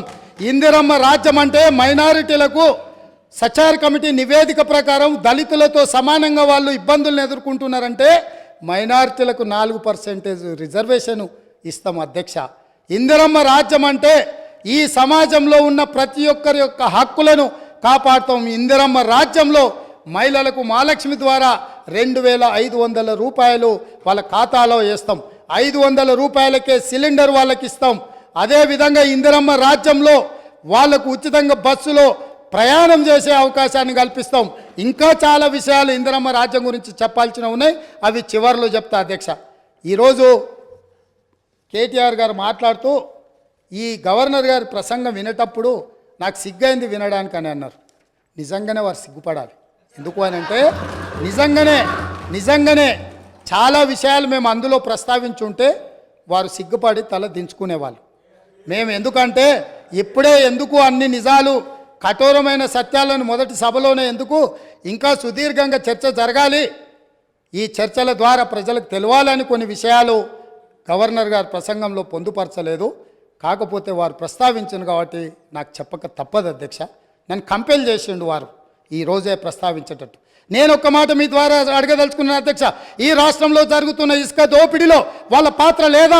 లక్షలాది వేలాది లారీలలో ఇసుక దోపిడీకి పాల్పడుతుంటే నేరెళ్లలో, సొంత నియోజకవర్గంలో నేరెళ్లలో ఇసుక దోపిడీకి పాల్పడుతుంటే ఇసుక లారీలు దళితుల మీద ఎక్కించి తొక్కి చంపుతుంటే ఆ దళితులు నిరసన తెలిపినందుకు ఇసుక దోపిడీలో నేరెళ్లలో నిరసన తెలిపిన దళితులను పోలీసులను పెట్టి నిర్బంధించి పోలీస్ స్టేషన్లో పెట్టి కరెంటు షాకులు పెట్టి సంసారానికి పనికి రాకుండా హింసించినందుకు ఇసుక దోపిడీకి పాల్పడి ఇసుక లారీలతో దళితులను తొక్కిచ్చి చంపించినందుకు ప్రశ్నించిన దళితులను పోలీస్ స్టేషన్లో పెట్టి పోలీస్ కరెంటు షాకులతో కొట్టి సంసార జీవితానికి పనికి రాకుండా చేస్తే తెలంగాణ రాష్ట్రం ఇచ్చిన లోక్సభ స్పీకర్గా మీరా కుమారి గారిని మా మిత్రుడు పొన్నం ప్రభాకర్ గారు ఆ దళితులను పరామర్శించడానికి తను చట్టం చేసి బిల్లు పాస్ చేసి తెలంగాణ రాష్ట్రం ఇచ్చిన మీరా కుమారి గారు ఆ కుటుంబాలను పరామర్శించడానికి వస్తే పోలీసులను పెట్టి అడ్డుకొని వారిని అవమానించినందుకు సిగ్గుతో తల వంచుకోవాల్సిందే. అదేవిధంగా అధ్యక్ష, ఈ రాష్ట్రంలో రైతు రాజ్యం అని చెప్పిన ఈ ప్రభుత్వం నిజంగానే రైతు రాజ్యం అయితే ఖమ్మంలో గిట్టుబాటు ధర కోసం నిరసన తెలిపినందుకు ఖమ్మంలో రైతులను అరెస్టు చేసి కోర్టుకు తీసుకుపోయేటప్పుడు అంతర్జాతీయ తీవ్రవాదులక నేరగాళ్ళక బేడీలు వేసి నడిపించిన చరిత్ర కనీసం ఆ తల్లిదండ్రులు జైల్లో ఉంటే చంటి పిల్లల్ని సంకలో పెట్టుకొని ఒక ఆడబిడ్డ తన భర్తను కలవడానికి వస్తే పోలీసులు అడ్డుకున్నారు. ఇవాళ గిట్టుబాటు ధర అడిగిన రైతులను బేడీలేసినందుకు సిగ్గుతో తల వంచుకోవాలి ప్రభుత్వం అని చెప్పి, ఆనాటి ప్రభుత్వం అని చెప్పి నేను ఈరోజు చెప్పదలుచుకున్నా అధ్యక్ష. అదేవిధంగా అధ్యక్ష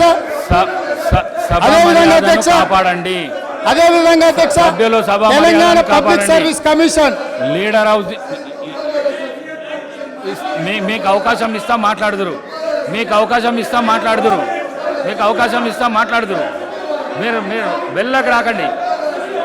మీరు వెళ్ళకు రాకండి. మీకు అవకాశం ఇస్తాం మాట్లాడుదురు. సభా గౌరవాన్ని కాపాడండి.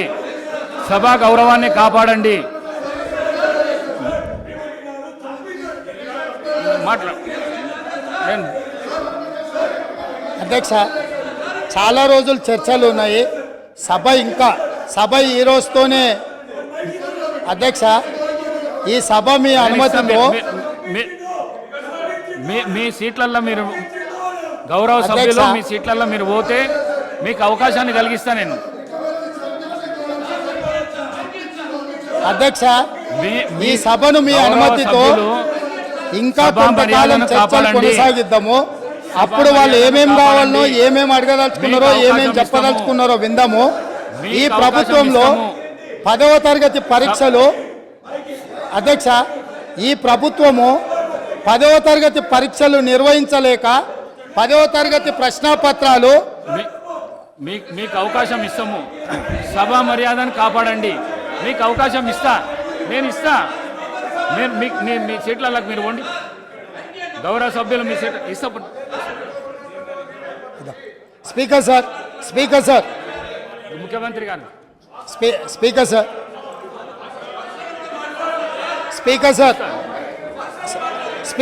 స్పీకర్ సార్ మీరు అనుమతిస్తే వాళ్ళకు మైక్ ఇస్తే నాకేం అభ్యంతరం లేదు. మీరు అనుమతించి ప్రజాస్వామ్యంలో వాళ్ళు ఏం చెప్పదలుచుకున్నో చెప్పుకునే అవకాశం ఒకవేళ మీరు ఇవ్వదలుచుకుంటే నాకేం అభ్యంతరం లేదు అధ్యక్ష.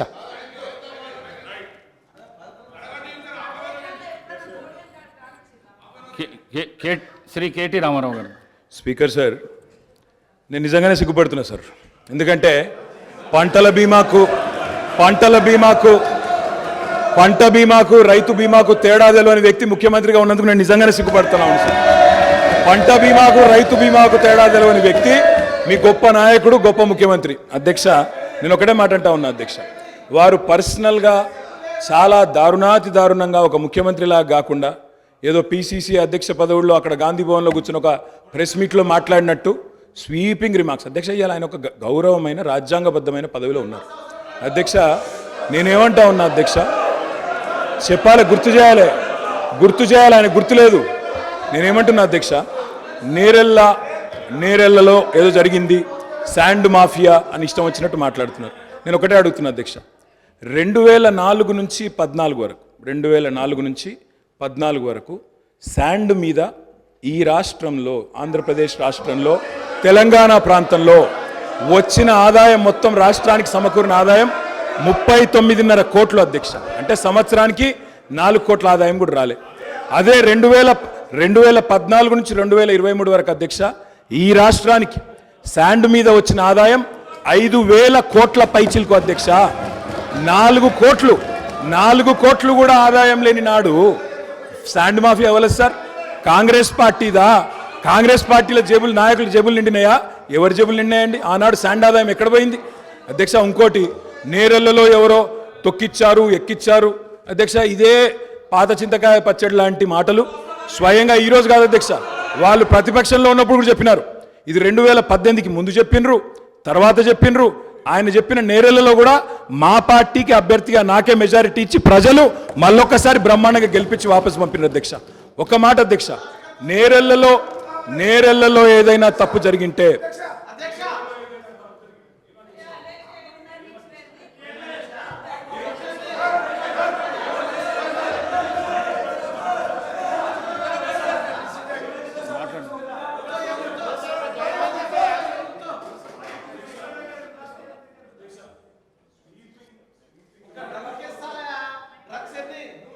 స్వీపింగ్ రిమార్క్స్, నోటికి ఎంత వస్తే అంత మాట్లాడడం.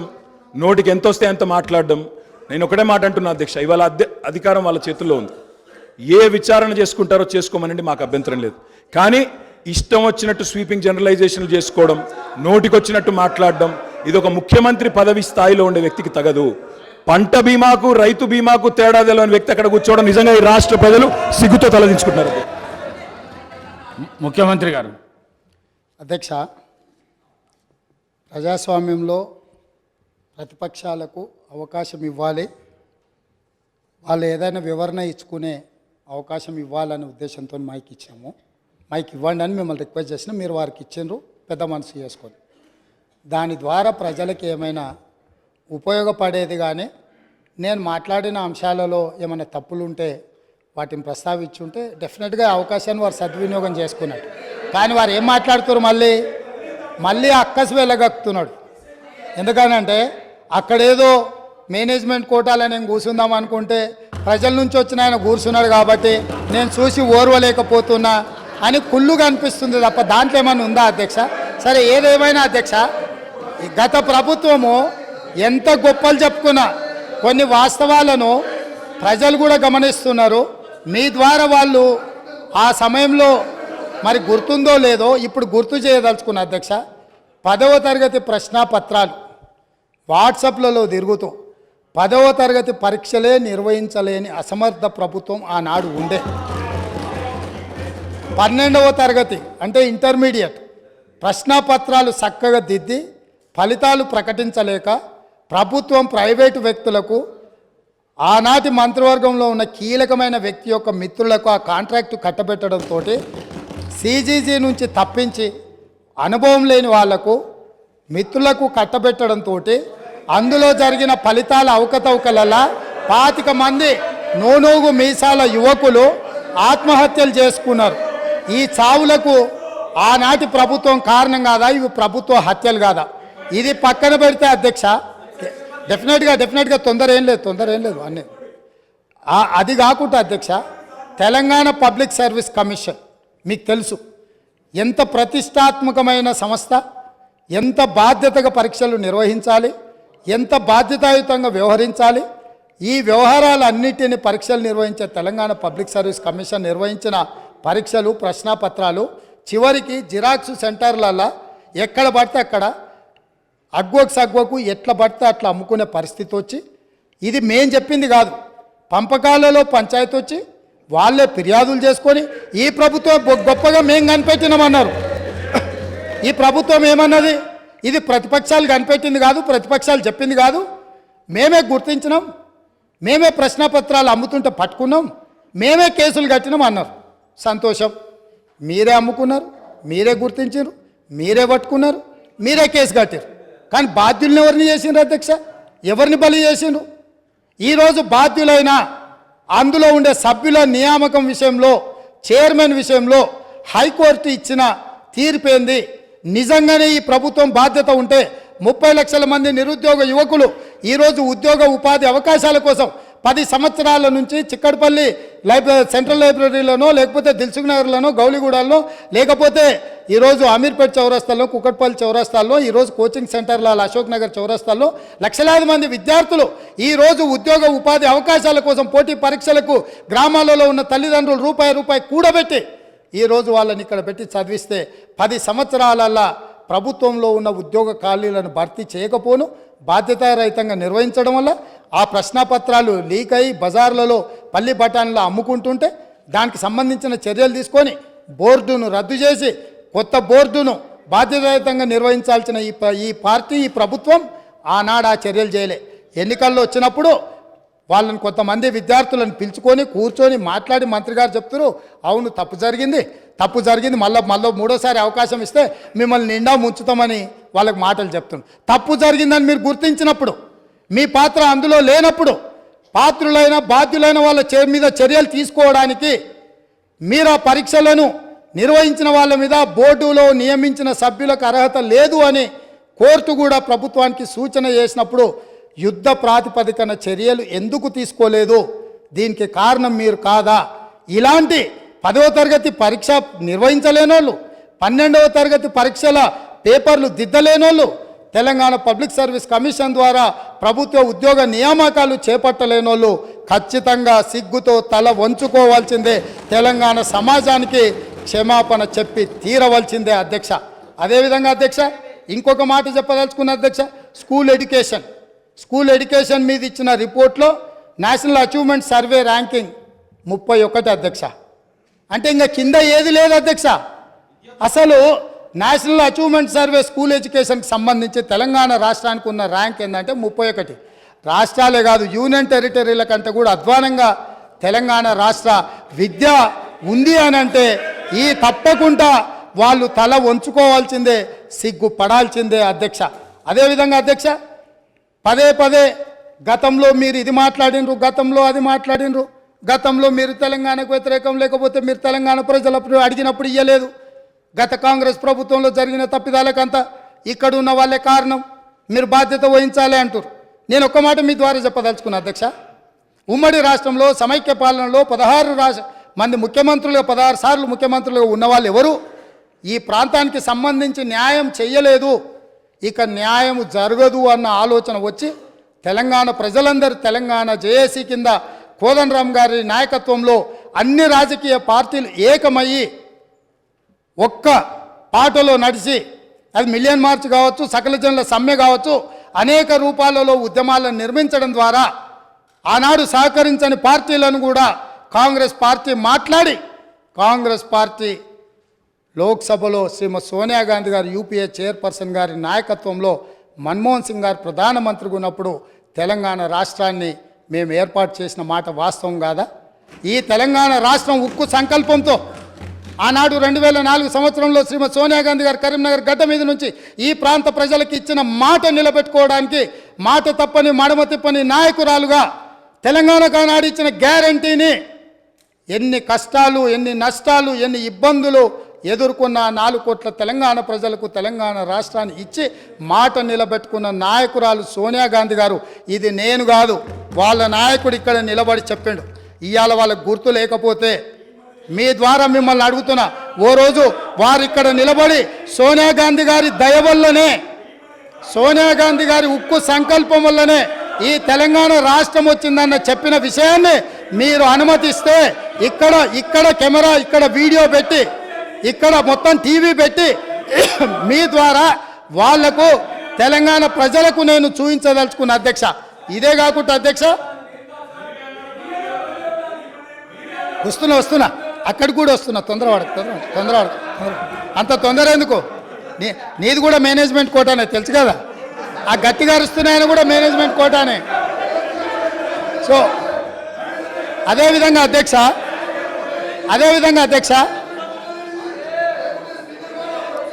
18 జూలై అధ్యక్ష బాగినాలే ప్రతిపక్ష నాయకులు 18 జూలై 1996 ఒక చర్చ సందర్భంగా ఈ చర్చ 610 జీవో మీద తెలంగాణ సమస్యల మీద చర్చ జరిగినప్పుడు ఒక గొప్ప నాయకుడు, చాలా గొప్ప నాయకుడు అని చెప్పుకునేవాళ్ళు ఏం మాట్లాడినరో నేను చెప్పదలుచుకున్నా అధ్యక్ష.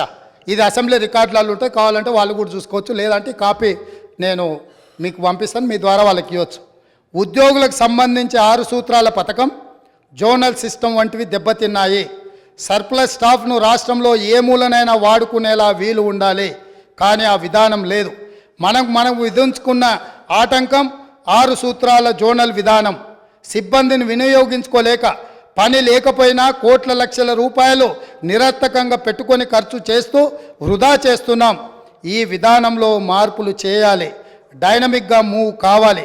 ఆయా ప్రాంతాల ప్రజాప్రతినిధులతోనూ ఉద్యోగ సంఘాలతోనూ సంప్రదింపులు జరిపి జోనల్ విధానాన్ని తొలగించడానికి ప్రయత్నం చేయాలి.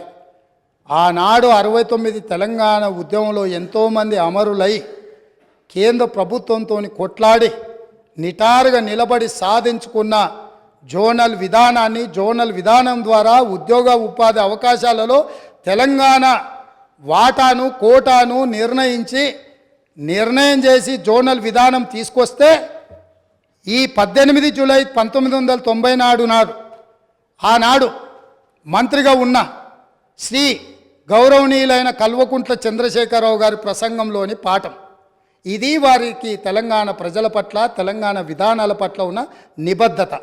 ఈరోజు వాళ్ళు ఇక్కడ వచ్చి వారి వారసులం మేము, మా అంత ప్రబుద్ధులే లేరు, మా అంత గొప్ప ఉద్యమకారులే లేరు, తెలంగాణ అంటే మేమంటే తెలంగాణ అని గొప్పలు చెప్పుకునే వాళ్ళు ఇదే సభలో ఇక్కడే నిలబడి కల్వకుంట్ల చంద్రశేఖరరావు గారు మాట్లాడిన ప్రసంగం ఇది.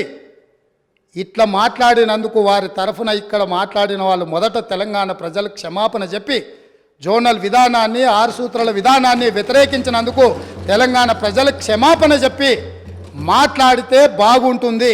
చరిత్ర వెనకెళ్ళి తవ్వడం మొదలు పెడితే ఆ సమాధులల్లో మీరు కూరుకుపోతారు, మళ్ళీ బయటికి కూడా రారు. కాబట్టి పదే గతాన్ని తవ్వడం, ఎత్తిపోయడం అంటూ మొదలు పెడితే, ఈ పక్క నుంచి మేము ఎత్తిపోయడం మొదలు పెడితే మీరు తట్టుకోలేరు. అందుకే 2 జూను 2014 నుంచి తెలంగాణ రాష్ట్రం ఏర్పడ్డ తర్వాత జరిగిన పరిణామాల మీద మొదటి 9.5 సంవత్సరాలు మీరు పరిపాలన అందించారు, రాబోయే 10 సంవత్సరాలు మేము పరిపాలన అందించబోతున్నాం. ఇందులో సహేతుకమైన సూచనల్ని, సలహాలని మీరు ఇవ్వడానికి ముందుకు రావాలి అని చెప్పి నేను వారికి గుర్తు చేస్తున్నా అధ్యక్ష. అదేవిధంగా అధ్యక్ష, ఈరోజు ఈ తెలంగాణ రాష్ట్రంలో మనం నిర్ధారించుకున్న విధానాలు అత్యంత క్లిష్టమైనవి, బాధ్యతాయుతమైనవి. ఈ 6 గ్యారంటీలు మేమే గుర్తు చేసుకున్నామని కాదు, ఈరోజు వారు కూడా బైబుల్ లాగానో గీత లాగానో ఖురాన్ లాగానో పవిత్రంగా చేతిలో పట్టుకొని తిరగవలసిందే. ఈ 6 గ్యారంటీల నుంచి ఎవరు తప్పించుకోలేరు.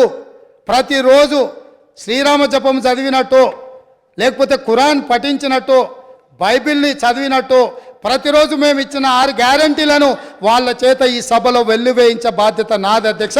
ప్రతిరోజు వాళ్ళతో మాట్లాడిపిస్తా. ఎందుకు అనంటే వాళ్లకు కూడా పథకాలలో ఉన్న గొప్పతనం అర్థం కావాలి, అర్థం చెయ్యాలి. అందుకే మీరు మిమ్మల్ని విజ్ఞప్తి చేస్తున్నా, రిక్వెస్ట్ చేస్తున్నా, వాళ్లకు అవసరమైనప్పుడు మైక్ ఇచ్చి వాళ్ళని ఎప్పటికప్పుడు మాట్లాడించాల్సిందిగా నేను కోరుకుంటున్నాను అధ్యక్ష. అదే విధంగా అధ్యక్ష, గవర్నర్ ప్రసంగము కాంగ్రెస్ పార్టీ మేనిఫెస్టో లాగానే ఉందని, మరి పెద్దలు చాలా అనుభవజ్ఞులు కడియం శ్రీహరి గారు, వారి పట్ల నాకు గౌరవం ఉంది.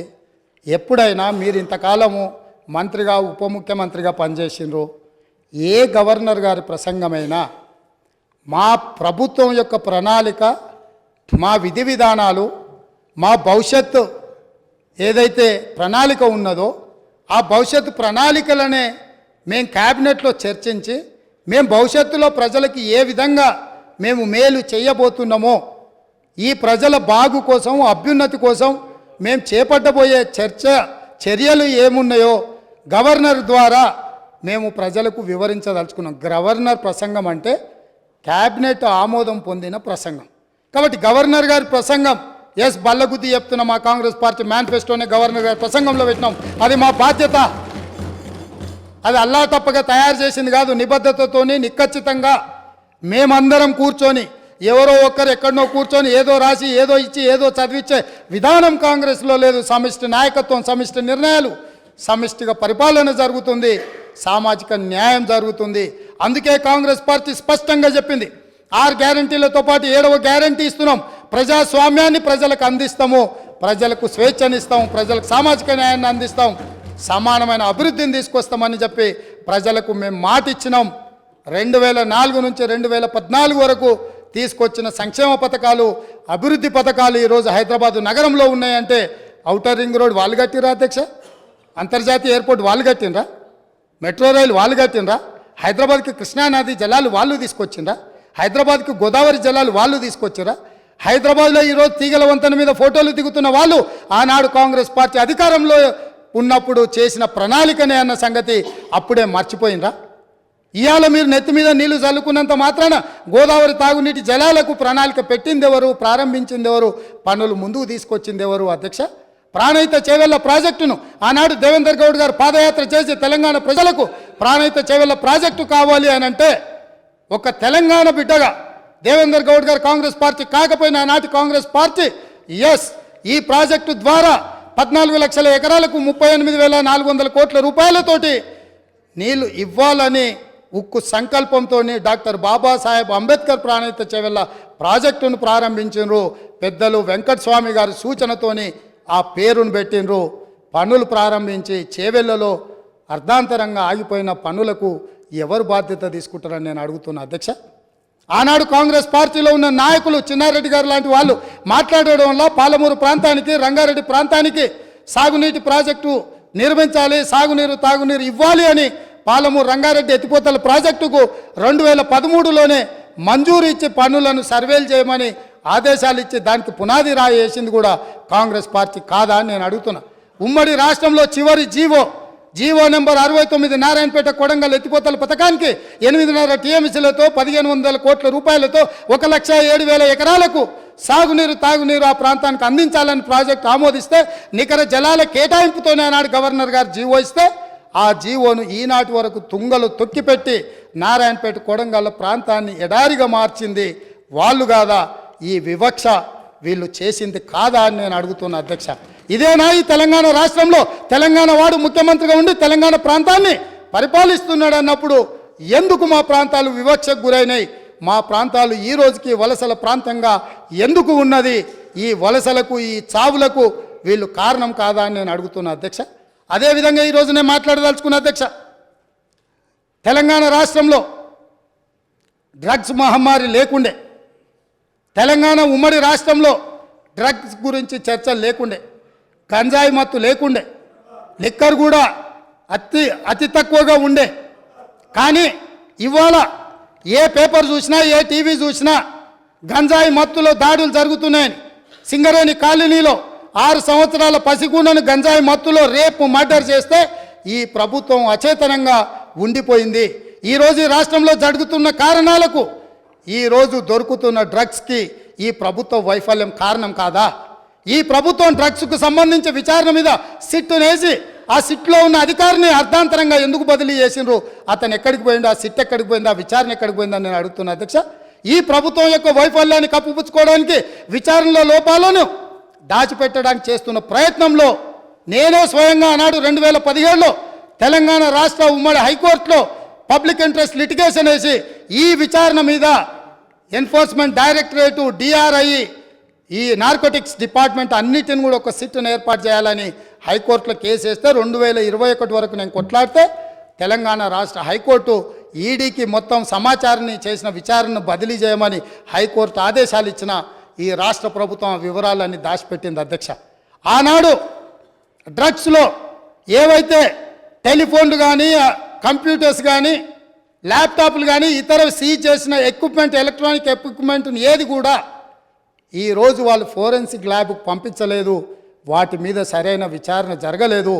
ఆ వివరాలన్నీ కూడా ఈడీ అడిగితే ఇవ్వకపోతే ఈడీ డిపార్ట్మెంట్ తెలంగాణ ప్రభుత్వం మీద contempt of court case file చేసింది అధ్యక్ష. నేను అడుగుతున్న అధ్యక్ష మీ ద్వారా ప్రతిపక్షాన్ని, ఈ రాష్ట్రాన్ని పంజాబ్ రాష్ట్రాన్ని మీరు చూసిండ్రు. పంజాబ్ రాష్ట్రాన్ని ఈరోజు డ్రగ్స్ మహమ్మారి పట్టి పీడించడంతో ఈరోజు గ్రామాలల్లో పేద మహిళలు, ధనవంతులు శ్రీమంతులు కాదు, పేదలు, భార్య తల్లి కూలికి పోయి సంపాదించిన డబ్బులో భర్తలనో సోదరులనో ఇవాళ డ్రగ్స్కి అలవాటు పడి బాధపడుతుంటే వాళ్ళకు అందులో సంపాదించిన కొంత డబ్బు పెట్టి డ్రగ్స్ కొని ఇచ్చే పరిస్థితి వచ్చింది. ఈ పరిస్థితి పంజాబ్ రాష్ట్రాన్ని నిర్వీర్యం చేసింది అధ్యక్ష. పంజాబ్లో యంగ్ విడోస్, పిన్న వయసులోనే మహిళలు వితంతువులుగా మారుతుంటే, డ్రగ్స్ బారిన పడి ఈరోజు చావులను మనం కల్లారా చూస్తుంటే, రాష్ట్రమే నిర్వీర్యం అయిపోతుంటే, యువత డ్రగ్స్ బారిలో పడి చచ్చిపోతుంటే, తెలంగాణ రాష్ట్రంలో పూర్తిగా కూకటి వేళ్లతో పెకిలించి వేయాల్సిన ఈ డ్రగ్స్ మహమ్మారి విషయంలో ఎందుకు విచారణలో ఈ ప్రభుత్వం ఆనాడు జాప్యం వహించింది? ఎందుకు నిర్లక్ష్యం వహించింది?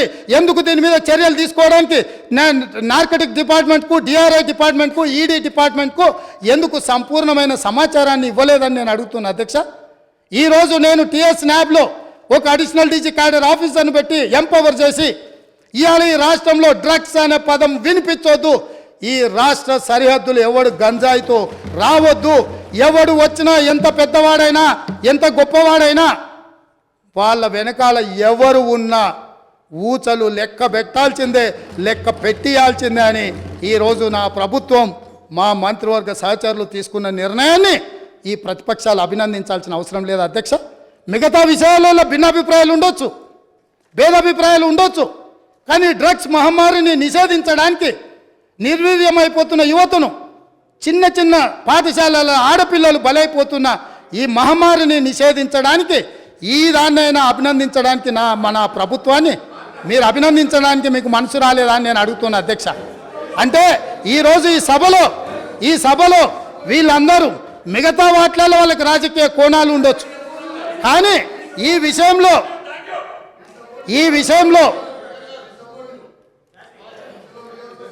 రన్నింగ్ కామెంట్ చేయకండి దయచేసి ప్లీజ్. సార్ పాపం తెలియక అట్లా అంటుండే, కానీ తర్వాత ఆయనకుండే బాధలు ఆయనకుంటాయి.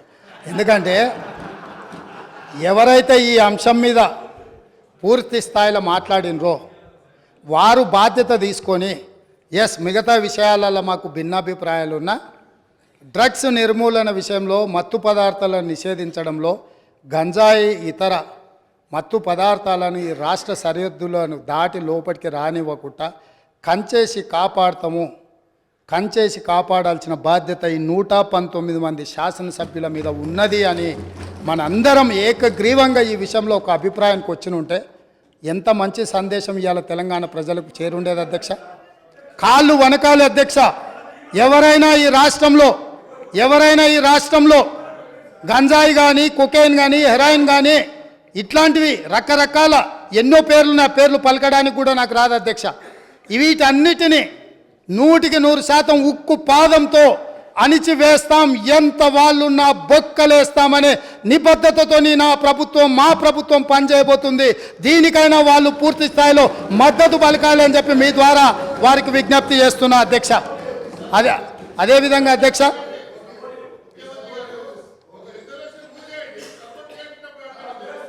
ఇప్పుడు గవర్నర్ గారి ప్రసంగంలోనే ఈ అంశాన్ని స్పష్టంగా ప్రస్తావించిన. వారు ఎంతసేపు మాట్లాడినరో మీరు సమయం తీయండి. మా సభ్యులు ఎంతసేపు మాట్లాడినరో, టీఆర్ఎస్ సభ్యులకు ఎంతసేపు సమయం ఇచ్చినరో రెండు పోల్చి చూడండి అధ్యక్ష. ఈ విషయంలో మనకు భిన్నాభిప్రాయాలు, భేదాభిప్రాయాలు ఉండాల్సిన అవసరం ఏముంది అధ్యక్ష? ఏమన్నా ఉందా అధ్యక్ష? ఇందులో నేను ఏమైనా ఎవరికైనా నష్టం జరిగే విధంగా, లేకపోతే వాళ్ళ కష్టం జరిగే విధంగా ఏమన్నా ప్రభుత్వం నిర్ణయం తీసుకుంటుందా అధ్యక్ష? ఇందులో కలిసి రావడానికి ఉన్న ఇబ్బంది ఏంది అధ్యక్ష? నాకు అర్థం కాలే.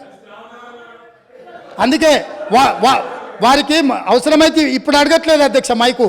ఒకవేళ ఇప్పుడు నేను ఇంతసేపు మాట్లాడినా మైక్ అడిగిన ఉంటే మీరు మైక్ ఇచ్చుంటే వారు మాట్లాడుతుంటే, వారు మాట్లాడడానికి మైకు తీసుకొని ముందుకు వస్తే ఇవ్వండి అధ్యక్ష. ఇది ఒక మంచి కాజ్ కదా. ఈ ఒక్క మంచి కాజ్కి వారిని ముందుకు వచ్చడానికి మైక్ ఇవ్వండి అధ్యక్ష. గౌరవ కేటీఆర్ గారు. స్పీకర్స్ ఆయనకు బ్రేక్ తీసుకోవాలంటే బ్రేక్ తీసుకోమన్నాడు సార్, మాకేం అభ్యంతరం లేదు. మాట్లాడి అలసిపోయినట్టున్నారు, మాకేం అభ్యంతరం లేదు. కానీ అధ్యక్ష, వారేదో కొత్తగా ఏదో చేసినట్టు డ్రగ్స్ విషయంలో అధ్యక్ష, మా ముఖ్యమంత్రి గారు, మా గౌరవ పెద్దలు, మా పార్టీ అధ్యక్షులు, ఈరోజు లీడర్ ఆఫ్ ఆపోజిషన్ కేసీఆర్ గారు, వారు పాపం మరి ఫాలో అవుతారా లేదా వార్తలు నాకు తెలియదు. కానీ సివి ఆనంద్ గారు అనే అడిషనల్ డైరెక్టర్ జనరల్ ఆఫ్ పోలీస్ని టీఎస్ న్యాబ్ అనేది ఏర్పాటు చేసిందే మా ప్రభుత్వం. Telangana state anti narcotics bureau ఏర్పాటు చేసిందే మా ప్రభుత్వం. ఏర్పాటు చేయడమే కాదు, సివి ఆనంద్ గారిని అపాయింట్ చేయడమే కాకుండా దాదాపు 9 నెలల కిందటనే ఆ కార్యాచరణ కూడా ప్రారంభించి మొత్తం అన్ని జిల్లాల ఎస్పీలు, ఇప్పుడు వారు చెప్పారు కదా ముఖ్యమంత్రి గారు, మొత్తం ఒక పూచిక పుల్ల గదులొద్దు, అసలు గంజాయి అనేది కనబడొద్దు అనే మాట ఏదైతే వారు చెప్పినారు అధ్యక్ష. పంజాబ్ గురించి కూడా గొప్పగా చెప్పారు అధ్యక్ష. మరి పంజాబ్లో నిన్న మొన్నటి దాకా ఉన్నది కాంగ్రెస్ ప్రభుత్వమే అధ్యక్ష, వారు మర్చిపోయినట్టున్నారు. పంజాబ్ ఇవాళ మత్తులో మునిగిపోతోంది, యంగ్ విడోస్ అనేది అయితే మాట్లాడారో అక్కడ ఉన్నదంతా కాంగ్రెస్ ప్రభుత్వమే. ఉడతా పంజాబ్ అనే సినిమా వచ్చింది కూడా మీ కాంగ్రెస్ ప్రభుత్వంలోనే, అది కూడా తెలుసుకోండి అధ్యక్ష. భిన్నాభిప్రాయం ఉంది అన్నారు, ఎక్కడుంది అధ్యక్ష భిన్నాభిప్రాయం? అధ్యక్ష, మేము ఒకవేళ భిన్నాభిప్రాయం ఉంటే మా ప్రభుత్వం ఎందుకు పెడుతుంది అధ్యక్ష? Telangana state anti narcotics bureau ఎందుకు పెడుతుంది? ఎందుకు సివి ఆనంద్ లాంటి కాంపిటెంట్ ఆఫీసర్ని పెడుతుంది? సరే మీరు తీసేసింది ఆయన, అది వేరే విషయం. కానీ సివి ఆనంద్ లాంటి కాంపిటెంట్ ఆఫీసర్ని ఎందుకు పెడతాం అధ్యక్ష? ఇంకో మాట అధ్యక్ష, ఇట్లాంటి విషయాలు ఇప్పుడు ఈరోజు కాదు అధ్యక్ష, ఇట్లాంటి విషయాల్లో గౌరవ ముఖ్యమంత్రి గారు ఆనాడు కేసీఆర్ గారు మరి షీ టీమ్స్ పెట్టినా, రాష్ట్ర ప్రయోజనాలకు సంబంధించి ఏ అంశం పెట్టినా, ఈరోజు డ్రగ్స్ విషయంలో మీరు మాట్లాడినా 100% కాదు అధ్యక్ష, 1000% మా పార్టీ నుంచి పూర్తి సహకారం ఉంటుంది ఈ విషయంలో. వారికి కన్ఫ్యూజన్ అవసరం లేదు, వారికి ఇంకేమైనా అనుమానాలు ఉంటే కూడా నేను చెప్తా ఉన్నా. భిన్నాభిప్రాయాలు అన్నారు, మేము అభిప్రాయం చెప్తే కదా అధ్యక్ష భిన్నాభిప్రాయం ఉండడానికి. అది మేమే చెప్పినాము, మేమే మా ప్రభుత్వం ఉన్నప్పుడే ఏర్పాటు చేసిన సంస్థ. ఇవాళ మీరు క్రెడిట్ తీసుకుంటా అనుకోవచ్చు, మాట్లాడితే మేనేజ్మెంట్ కోట అంటారు అధ్యక్ష. అధ్యక్ష, ఢిల్లీని మేనేజ్మెంట్ చేసి ముఖ్యమంత్రి పదవి తెచ్చుకున్న వ్యక్తి, ఢిల్లీని మేనేజ్ చేసి పీసీసీ పదవి తెచ్చుకున్న వ్యక్తి వాళ్ళ మేనేజ్మెంట్ కోట గురించి మాట్లాడితే అధ్యక్ష నేను అనలేదు అధ్యక్ష. ఇది కోమటిరెడ్డి వెంకటరెడ్డి గారు చెప్పినారు, పేమెంట్ కోట అని చెప్పినారు అధ్యక్ష. కాబట్టి ఇంకా ఆయన కూడా మాట్లాడితే బాగలేదు అధ్యక్ష, వారిని సవరించుకోమనండి ముఖ్యమంత్రి గారు. అధ్యక్ష,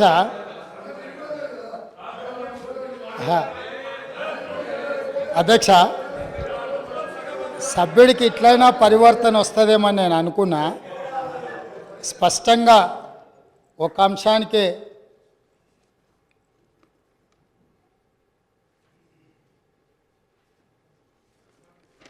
సభ్యుడు ఈ ఒక్క అంశానికే పరిమితమయ్యి స్పష్టంగా ముందుకొచ్చి ఇతర అంశాల పట్ల చర్చ జరగకుండా దీనికి మద్దతు ఇస్తారని నేను ఆశించిన. సో నన్ను నిరాశపరిచింది. మళ్ళీ సేమ్ రిటారిక్ పొలిటికల్ అలిగేషన్ చేసే ప్రయత్నం చేసిండ్రు. నాకేం ఇబ్బంది లేదు. టీఎస్ న్యాబ్ అనే ఒక పేపర్ మీద కాగితం తయారు చేసిండ్రు అధ్యక్ష. ఆ తయారు చేసిన దానికి సివి ఆనంద్ గారికి అడిషనల్ ఛార్జ్ మాత్రమే. హైదరాబాద్ కమిషనర్గా కొనసాగుతూ టిఎస్ నాబ్ డైరెక్టర్గా అడిషనల్ ఛార్జ్ వారు ఇచ్చారు. ఒక్క నిమిషం వస్తున్నా, అక్కడికి వస్తున్నారు. మీరే ఏర్పాటు చేసారు. ఏర్పాటు చేసిన దాంట్లో ఏమేం లేకుండా చేసిండ్రో కూడా అవి కూడా చెప్తాయి. ఎందుకంటే ఇక మీరు మొదలు పెట్టారు కాబట్టి మొత్తం చెప్పాలి కదా. సో అడిషనల్ ఛార్జ్ ఇవ్వడంతో ఆయన ఇక్కడ అక్కడ దృష్టి పెట్టలేకపోయింది. ఒకటి, వాళ్ళు ఒక స్టాఫ్ ప్యాటర్న్ వర్కౌట్ చేసి ఇచ్చారు. 301 మంది సిబ్బంది కావాలా, ఈ సిబ్బందిని అంతా మాకు ఇవ్వాలి, దీన్ని నిషేధించాలని ప్రభుత్వానికి నివేదిక ఇచ్చారు. 10% సిబ్బందిని కూడా వాళ్ళకి ఇవ్వలే. 29 కోట్ల రూపాయలు వాహనాల కొనుగోలు కానీ ఇతర ఆఫీస్కు సంబంధించిన అంశాలను మాకు ఏర్పరచుకోవడానికి 29 కోట్ల రూపాయలు బడ్జెట్ కావాలని రాష్ట్ర ప్రభుత్వానికి అడిగారు. ఒక్క రూపాయి కూడా ఈ రోజు వరకు ఇవ్వలే. టిఎస్ నాబ్ అనే ఒక పేపర్ సంస్థను ఏర్పాటు చేసి దానికి అడిషనల్గా ఒక ఏడీజీ సిటీ కమిషనర్ గారిని పెట్టి ఆ సంస్థను నిర్వీర్యం చేసిండ్రు. కాబట్టి నేను అవన్నీ విమర్శల జోలికి వెళ్ళలే. కాకపోతే వారు ఇప్పుడు చెప్పిండ్రు కాబట్టి నేను ఇవన్నీ చెప్పాల్సి వస్తుంది. అందుకే ఈరోజు నేను ఫుల్ టైం ఏడీజీని దానికి వేసినాను. ఇమ్మీడియట్గా 29 కోట్లు కాదు, అవసరమైతే మీరు 50 కోట్లు తీసుకోండి. ఇది నా రాష్ట్ర భవిష్యత్తు, ఇది మా పిల్లల మన పిల్లల భవిష్యత్తు. ఇవాళ మన కుటుంబంలో మనం ఏ విజయం సాధించినా ఏ స్థాయికి ఎదిగినా తెలిసి తెలియని వయసులో పిల్లలు ఇట్లాంటి వాటిన బారిన పడితే మన కుటుంబాలు అన్నీ కూడా ఆ దుఃఖాన్ని లెక్క కూడా పెట్టలేం. ఈరోజు ఎన్నో పాఠశాలల ఈరోజు ఇట్లాంటి ఫిర్యాదులు వస్తున్నాయి. నేను వాటన్నిటి గురించి ఎక్కువ ప్రస్తావించదలుచుకోవాలి ఇక్కడ. ఎందుకనంటే వాళ్ళు ఎంతో రెప్యుటేషన్ ఎంతో కష్టపడి సంపాదించుకున్నారు. ఎవరి మీద ఎక్కడ ఏ పాఠశాలలలో ఏమి ఇబ్బందులు ఉన్నాయనే వివరాలు నేను ఇక్కడ సభలో చెప్పదలుచుకోలేదు. ఎందుకనంటే ఆ కుటుంబాలకు కానీ లేకపోతే ఆ పాఠశాలలకు కానీ కాలేజీలకు కానీ రెప్యుటేషన్ దెబ్బతింటుంది. గత ప్రభుత్వం పేపర్ మీద తెలంగాణ స్టేట్ యాంటీ నార్కటిక్ బ్యూరోను స్టార్ట్ చేసింది నిజం, దానికి ఒక హైరార్కీని డిసైడ్ చేసింది నిజం, దానికి అడిషనల్ ఛార్జ్ చేసి తూతూ మంత్రంగా చేసింది నిజం. వాళ్ళు 29 కోట్ల రూపాయలు అడిగితే 1 రూపాయి కూడా ఇవ్వండి నిజం. వీటన్నిటిని సమీక్షించి అందుకే నేను ఏమంటున్నా అంటే ఈ ఒక్క విషయంలో విమర్శల జోలికి వెళ్ళకుండా ఈ తెలంగాణ సమాజాన్ని ఒక బలమైన సమాజంగా, ఈ తెలంగాణ సమాజం అంటే ఒక ఉద్యమాల గడ్డ, తరతరాలుగా మనము నిటారుగా నిలబడి కొట్లాడిన చరిత్ర ఉన్న గడ్డ. ఇవాళ ఈ గడ్డ మీద గంజాయి మొక్కలు మొలుస్తుంటే, గంజాయి వనాలు పెరుగుతుంటే ఎక్కడెక్కడోడో ఇక్కడికొచ్చి పక్క రాష్ట్రాల్లోడు పక్క దేశాల్లోడు వివిధ మాదక ద్రవ్యాలు ఇక్కడికి తీసుకొచ్చి మన పిల్లలకు నేర్పి మన పిల్లలు మన రాష్ట్ర భవిష్యత్తును నాశనం చేస్తుంటే ఇక్కడ కూడా మనం రాజకీయాలు చర్చించుకుంటూ ఉంటే సమాజం మనల్ని క్షమించదు. దయచేసి ఒక్క విషయంలో సభలో ఉన్న అన్ని పార్టీలను నేను విజ్ఞప్తి చేస్తున్నా. అది భారతీయ జనతా పార్టీ కావచ్చు, ఎంఐఎం కావచ్చు, సిపిఐ కావచ్చు, సభలో ప్రాతినిధ్యం లేని రాజకీయ పార్టీలకు కూడా నేను వేదిక మీద నుంచి విజ్ఞప్తి చేస్తున్నా. ఇది మన సమాజానికి పట్టిన చీడ పీడ. దీన్ని తొలగించడంలో, పూర్తిగా నిషేధించడంలో మీ అందరి మద్దతు ఈ రాష్ట్ర ప్రభుత్వానికి అవసరం ఉన్నది. అవసరమైన సహకారాన్ని అందించాల్సిందిగా సభాపక్ష నాయకుడిగా మీకు అందరికీ విజ్ఞప్తి చేస్తున్నా అధ్యక్ష. అదేవిధంగా అధ్యక్ష, ఇంకా చాలా రోజులు మనం చాలా విషయాలు చర్చించుకోవాలి, మాట్లాడుకోవాలి. చాలా విషయాలు నేను ప్రస్తావించాలనుకున్న విషయాలు ఉన్నాయి. నేను ఒక మాట మీ ద్వారా 6 గ్యారంటీల విషయంలో ఇందిరమ్మ రాజ్యంని ఏర్పాటు చేయడంలో దళితులకు, గిరిజనులకు, బడుగు బలహీన వర్గాలకు, మైనారిటీలకు, మహిళలకు, విద్యార్థులకు, నిరుద్యోగ యువకులకు, ఉద్యమకారులకు, అమరవీరుల కుటుంబాలకు 100% ఈ ప్రభుత్వంలో న్యాయం జరుగుతుంది. ఈ ప్రభుత్వము తెలంగాణ ప్రజలకు స్వేచ్ఛనిస్తుంది. ఈ ప్రభుత్వం తెలంగాణ ప్రజలకు సామాజిక న్యాయం చేస్తుంది. మా మంత్రివర్గ కూర్పు చూస్తేనే ఈరోజు సామాజిక న్యాయం ఎట్లుంటుందో మీకు అర్థమై ఉండొచ్చు. ఈరోజు ఇందిరమ్మ ఇంట్లో ఈ రోజుకు ఉన్న ఇందిరమ్మ ఇంట్లో ఈరోజు మీరు ఇక్కడ నుంచి వెళ్ళి చూడొచ్చు. ఖానాపూర్ ఎమ్మెల్యే వెడమ బొజ్జు ఆనాడు ఇందిరమ్మ ఇచ్చిన ఇంట్లోనే ఉంటూ ఈరోజు ఎమ్మెల్యేగా ఈ సభలో కాలు పెట్టిండు. ఒక బలహీన వర్గాలకు సంబంధించిన బీర్ల ఐలయ్య ఈరోజు ఇందులో కాలు పెట్టిండు. ఒక ఈర్లపల్లి శంకరయ్య షాద్నగర్ నుంచి రజక కుటుంబం నుంచి వచ్చిన వాడు ఈ శాసనసభలోకి రావడం జరిగింది. ఇట్లా చెప్పుకుంటూ వెళ్తే అత్యంత పేదలు, నిరుపేదల నుంచి వచ్చిన వాళ్లకు ప్రజలతో ఉన్న సంబంధాలు, అనుబంధాలతోని మందుల శామ్యుల్ మీరు అణిచివేసి తెలంగాణ ఉద్యమంలో ఉండి మీతో ఉద్యమంలో మొదటి నుంచి చివరి వరకు ఉన్న మందుల శామ్యుల్ని మీరు అనాథగా వదిలేస్తే 50,000 రూపాయల నగదు లేకపోయినా 52,000 ఓట్లతోని కాంగ్రెస్ పార్టీ మల్లికార్జున ఖర్గే సోనియమ్మ గారి నాయకత్వంలో ఎమ్మెల్యేని చేసి ఈ సభలోకి మందుల శామెల్ని తెలంగాణ ఉద్యమకారుణ్ణి ఈ కాంగ్రెస్ పార్టీ తీసుకొచ్చింది అధ్యక్ష. కాంగ్రెస్ పార్టీ చిత్తశుద్ధిని ఈ దేశంలో ప్రజలు ఆలోచన చేయనప్పుడు, ఈ దేశంలో ప్రజలకు స్వతంత్రం కావాలి అని అందరికి అవగాహన లేనప్పుడే ఈ దేశ ప్రజలకు స్వేచ్ఛనివ్వాలి, స్వతంత్రం తీసుకురావాలి అని కాంగ్రెస్ పార్టీని ప్రారంభించి ఆగస్టు 15, 1947లో ఈ దేశానికి స్వతంత్రం సాధించిన పార్టీ కాంగ్రెస్ పార్టీ. నిజాం రజాకర్ల పరిపాలనలో ఉన్న ఈ ప్రాంతాన్ని విముక్తి కలిగించాలి అని సాయుధ రైతాంగ పోరాటంలో ఈ ప్రాంతంలో నిటారుగా నిలబడి వేలాది మంది నేల కొరుగుతున్నప్పుడు ఈ నేల తల్లి తడిసి ముద్దై మా కమ్యూనిస్టు సోదరులు, ఆనాటి స్టేట్ కాంగ్రెస్ సోదరులు అందరూ ఏకోన్ముఖమై రాజ్యం మీద, రాజు మీద వీరోచితంగా పోరాటం చేస్తున్నప్పుడు ఈ ప్రజలకు విముక్తి కలిగించాలి, ఈ ప్రజలకు స్వేచ్ఛనివ్వాలి, స్వతంత్రాన్ని ఇవ్వాలి అని చెప్పి ఆనాడు పండిత్ జవహర్లాల్ నెహ్రూ గారు ప్రధానమంత్రిగా ఉన్నప్పుడు కేంద్ర హోంశాఖ మంత్రి సర్దార్ వల్లభాయ్ పటేల్ ఈ ప్రాంత ఉమ్మడి హైదరాబాద్ రాష్ట్రానికి ఆ రోజు విముక్తి కలిగించి భారతదేశంలో కలుపుకొని స్వతంత్రాన్ని ఈ ప్రాంతానికి ఇచ్చిన పార్టీ కాంగ్రెస్ పార్టీ. ఈ కాంగ్రెస్ పార్టీ ఒక రామ్జీ గోండును, ఒక కొమరం భీమును, ఒక చాకలి ఐలమ్మను, ఒక దొడ్డి కొమరాయను, ఒక సర్దార్ సర్వాయి పాపన్న గౌడును ఆదర్శంగా తీసుకొని ఒక సురవరం ప్రతాప్ రెడ్డి గారు వేసిన దారులను దృష్టిలో పెట్టుకొని ఒక ప్రొఫెసర్ జయశంకర్ గారు, ఒక కొండా లక్ష్మణ్ బాపూజీ నిర్ణయించిన ఎజెండాతోని శ్రీమతి సోనియా గాంధీ గారు ఈ రాష్ట్రాన్ని ఇవ్వాలి, ఈ ప్రజల యొక్క ఆకాంక్ష నెరవేర్చాలి అని ఆంధ్రప్రదేశ్లో పార్టీకి తీరని నష్టం జరిగిన, కేంద్రంలో అధికారం కోల్పోయిన, తెలంగాణ రాష్ట్రంలో ఎన్నో ఒడిదుడుకులను ఎదుర్కొన్నా ఇంటికొచ్చి కడుపులో తలకాయ పెట్టి కాళ్ళకు దండం పెట్టి నమ్మించి మోసం చేసిన ఒక్క మాట పల్లెత్తు మాట అనకుండా క్షమించగలిగిన క్షమా గుణం ఉన్న నాయకురాలు శ్రీమతి సోనియా గాంధీ గారు. చరిత్ర పుటలలో ఎవరు కుటుంబ సమేతంగా సపరివార సకుటుంబ సమేతంగా వెళ్ళి సోనియా గాంధీ గారి కాళ్ళకు దండం పెట్టి తర్వాత వెన్నుపోటు పొడిచిండ్రో చరిత్ర పుటలలో శాశ్వతంగా ఉంది. అయినా ఈ రోజు వరకు శ్రీమతి సోనియా గాంధీ గారు ఏ ఒక్కరోజు కూడా పల్లెత్తు మాట అనలేదు. 2004లో కరీంనగర్ జిల్లా నుంచి ప్రజలకు ఒక గ్యారెంటీ ఇచ్చింది, ఆ గ్యారెంటీని అమలు చేసింది. మళ్ళీ సెప్టెంబర్ 17, 2023 నాడు రంగారెడ్డి జిల్లాలో రాజీవ్ గాంధీ ప్రాంగణంలో ఈ తెలంగాణ ప్రజలకు 6 గ్యారెంటీలను ఇచ్చింది. ఏ కష్టం వచ్చినా, ఏ నష్టం వచ్చినా, ఎవరు అడ్డుపడ్డా, ఎవరు నిలవరించాలి, ఎవరు అభ్యంతర పెట్టినా 6 గ్యారెంటీలను ఖచ్చితంగా అమలు చేసే గ్యారెంటీని ఈరోజు ముఖ్యమంత్రిగా నా మంత్రివర్గ సహచరులందరి తరఫున తెలంగాణ ప్రజలకు మాట ఇస్తున్నా.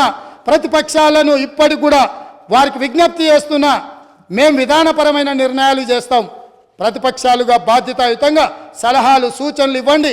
సహేతుకమైన సలహాలు సూచనలకు ఎప్పుడు కూడా మా మిత్రుడు ఎంఐఎం పార్టీ కావచ్చు, మా కమ్యూనిస్టు సోదరుడు కావచ్చు, భారతీయ జనతా పార్టీ సోదరులు కావచ్చు, ఈ రాష్ట్రాన్ని నిర్మించడంలో, ఈ రాష్ట్రాన్ని అభివృద్ధి పదం వైపు నడిపించడంలో, ఈ రాష్ట్రమే ప్రపంచంతో పోటీ పడే విధంగా ఈ తెలంగాణ రాష్ట్రాన్ని ప్రపంచంతోనే పోటీ పడే విధమైన సంక్షేమ అభివృద్ధి కార్యక్రమాలలో ముందుకు తీసుకెళ్లడానికి సహకరించే ప్రతి ఒక్కరిని అవకాశం ఇస్తాం. అదేవిధంగా ఇవాళ మీరు ఏదైతే మాట్లాడుతున్నారో ఈ సభలో కొంచెం ప్రిపేర్ అయి రాండి, చదువుకొని రాండి, అవగాహనతో రాండి, అంశాలను ప్రస్తావించండి. నా నూతన సభ్యులకు కూడా దాదాపుగా 50 మంది సభ్యులు మొదటిసారి ఎన్నికై సభలోకి వచ్చిండ్రు.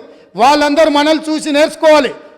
ఎమ్మెల్యే పదవి అనేది తాత్కాలిక ఉద్యోగం కాదు, లేకపోతే ఎమ్మెల్యే పదవి అనేది కొంతకాలం ఉండి తర్వాత పోయేది కాదు. ప్రజా జీవితంలో ఎమ్మెల్యే అనేది ఒక బాధ్యత. మనం పాలకులం కాదు, మనం సేవకులము. పాలన చేయడానికి, అధికారం చెలాయించడానికి, నిరంకుశత్వాన్ని అమలు చేయడానికి మేము ఇక్కడికి రాలేదు. మేము పాలకులము కాదు అధ్యక్ష, మేము సేవకులము. 4 కోట్ల ప్రజలకు సేవ చేయడానికే మేము ఇక్కడికి వచ్చినాం. మీరు ఏ న్యాయబద్ధమైన సలహాలు సూచనలు ఇచ్చినా తప్పకుండా అనుమతిస్తాం. ఒకవేళ ఇక్కడ మీకు న్యాయం జరగలేదు అనుకుంటే మీరు నిరసనలు తెలుపొచ్చు, ధర్నాలు చేయొచ్చు. ధర్నా చౌక్లో మా మిత్రుల ఆమరణ నిరాహార దీక్ష చేయొచ్చు.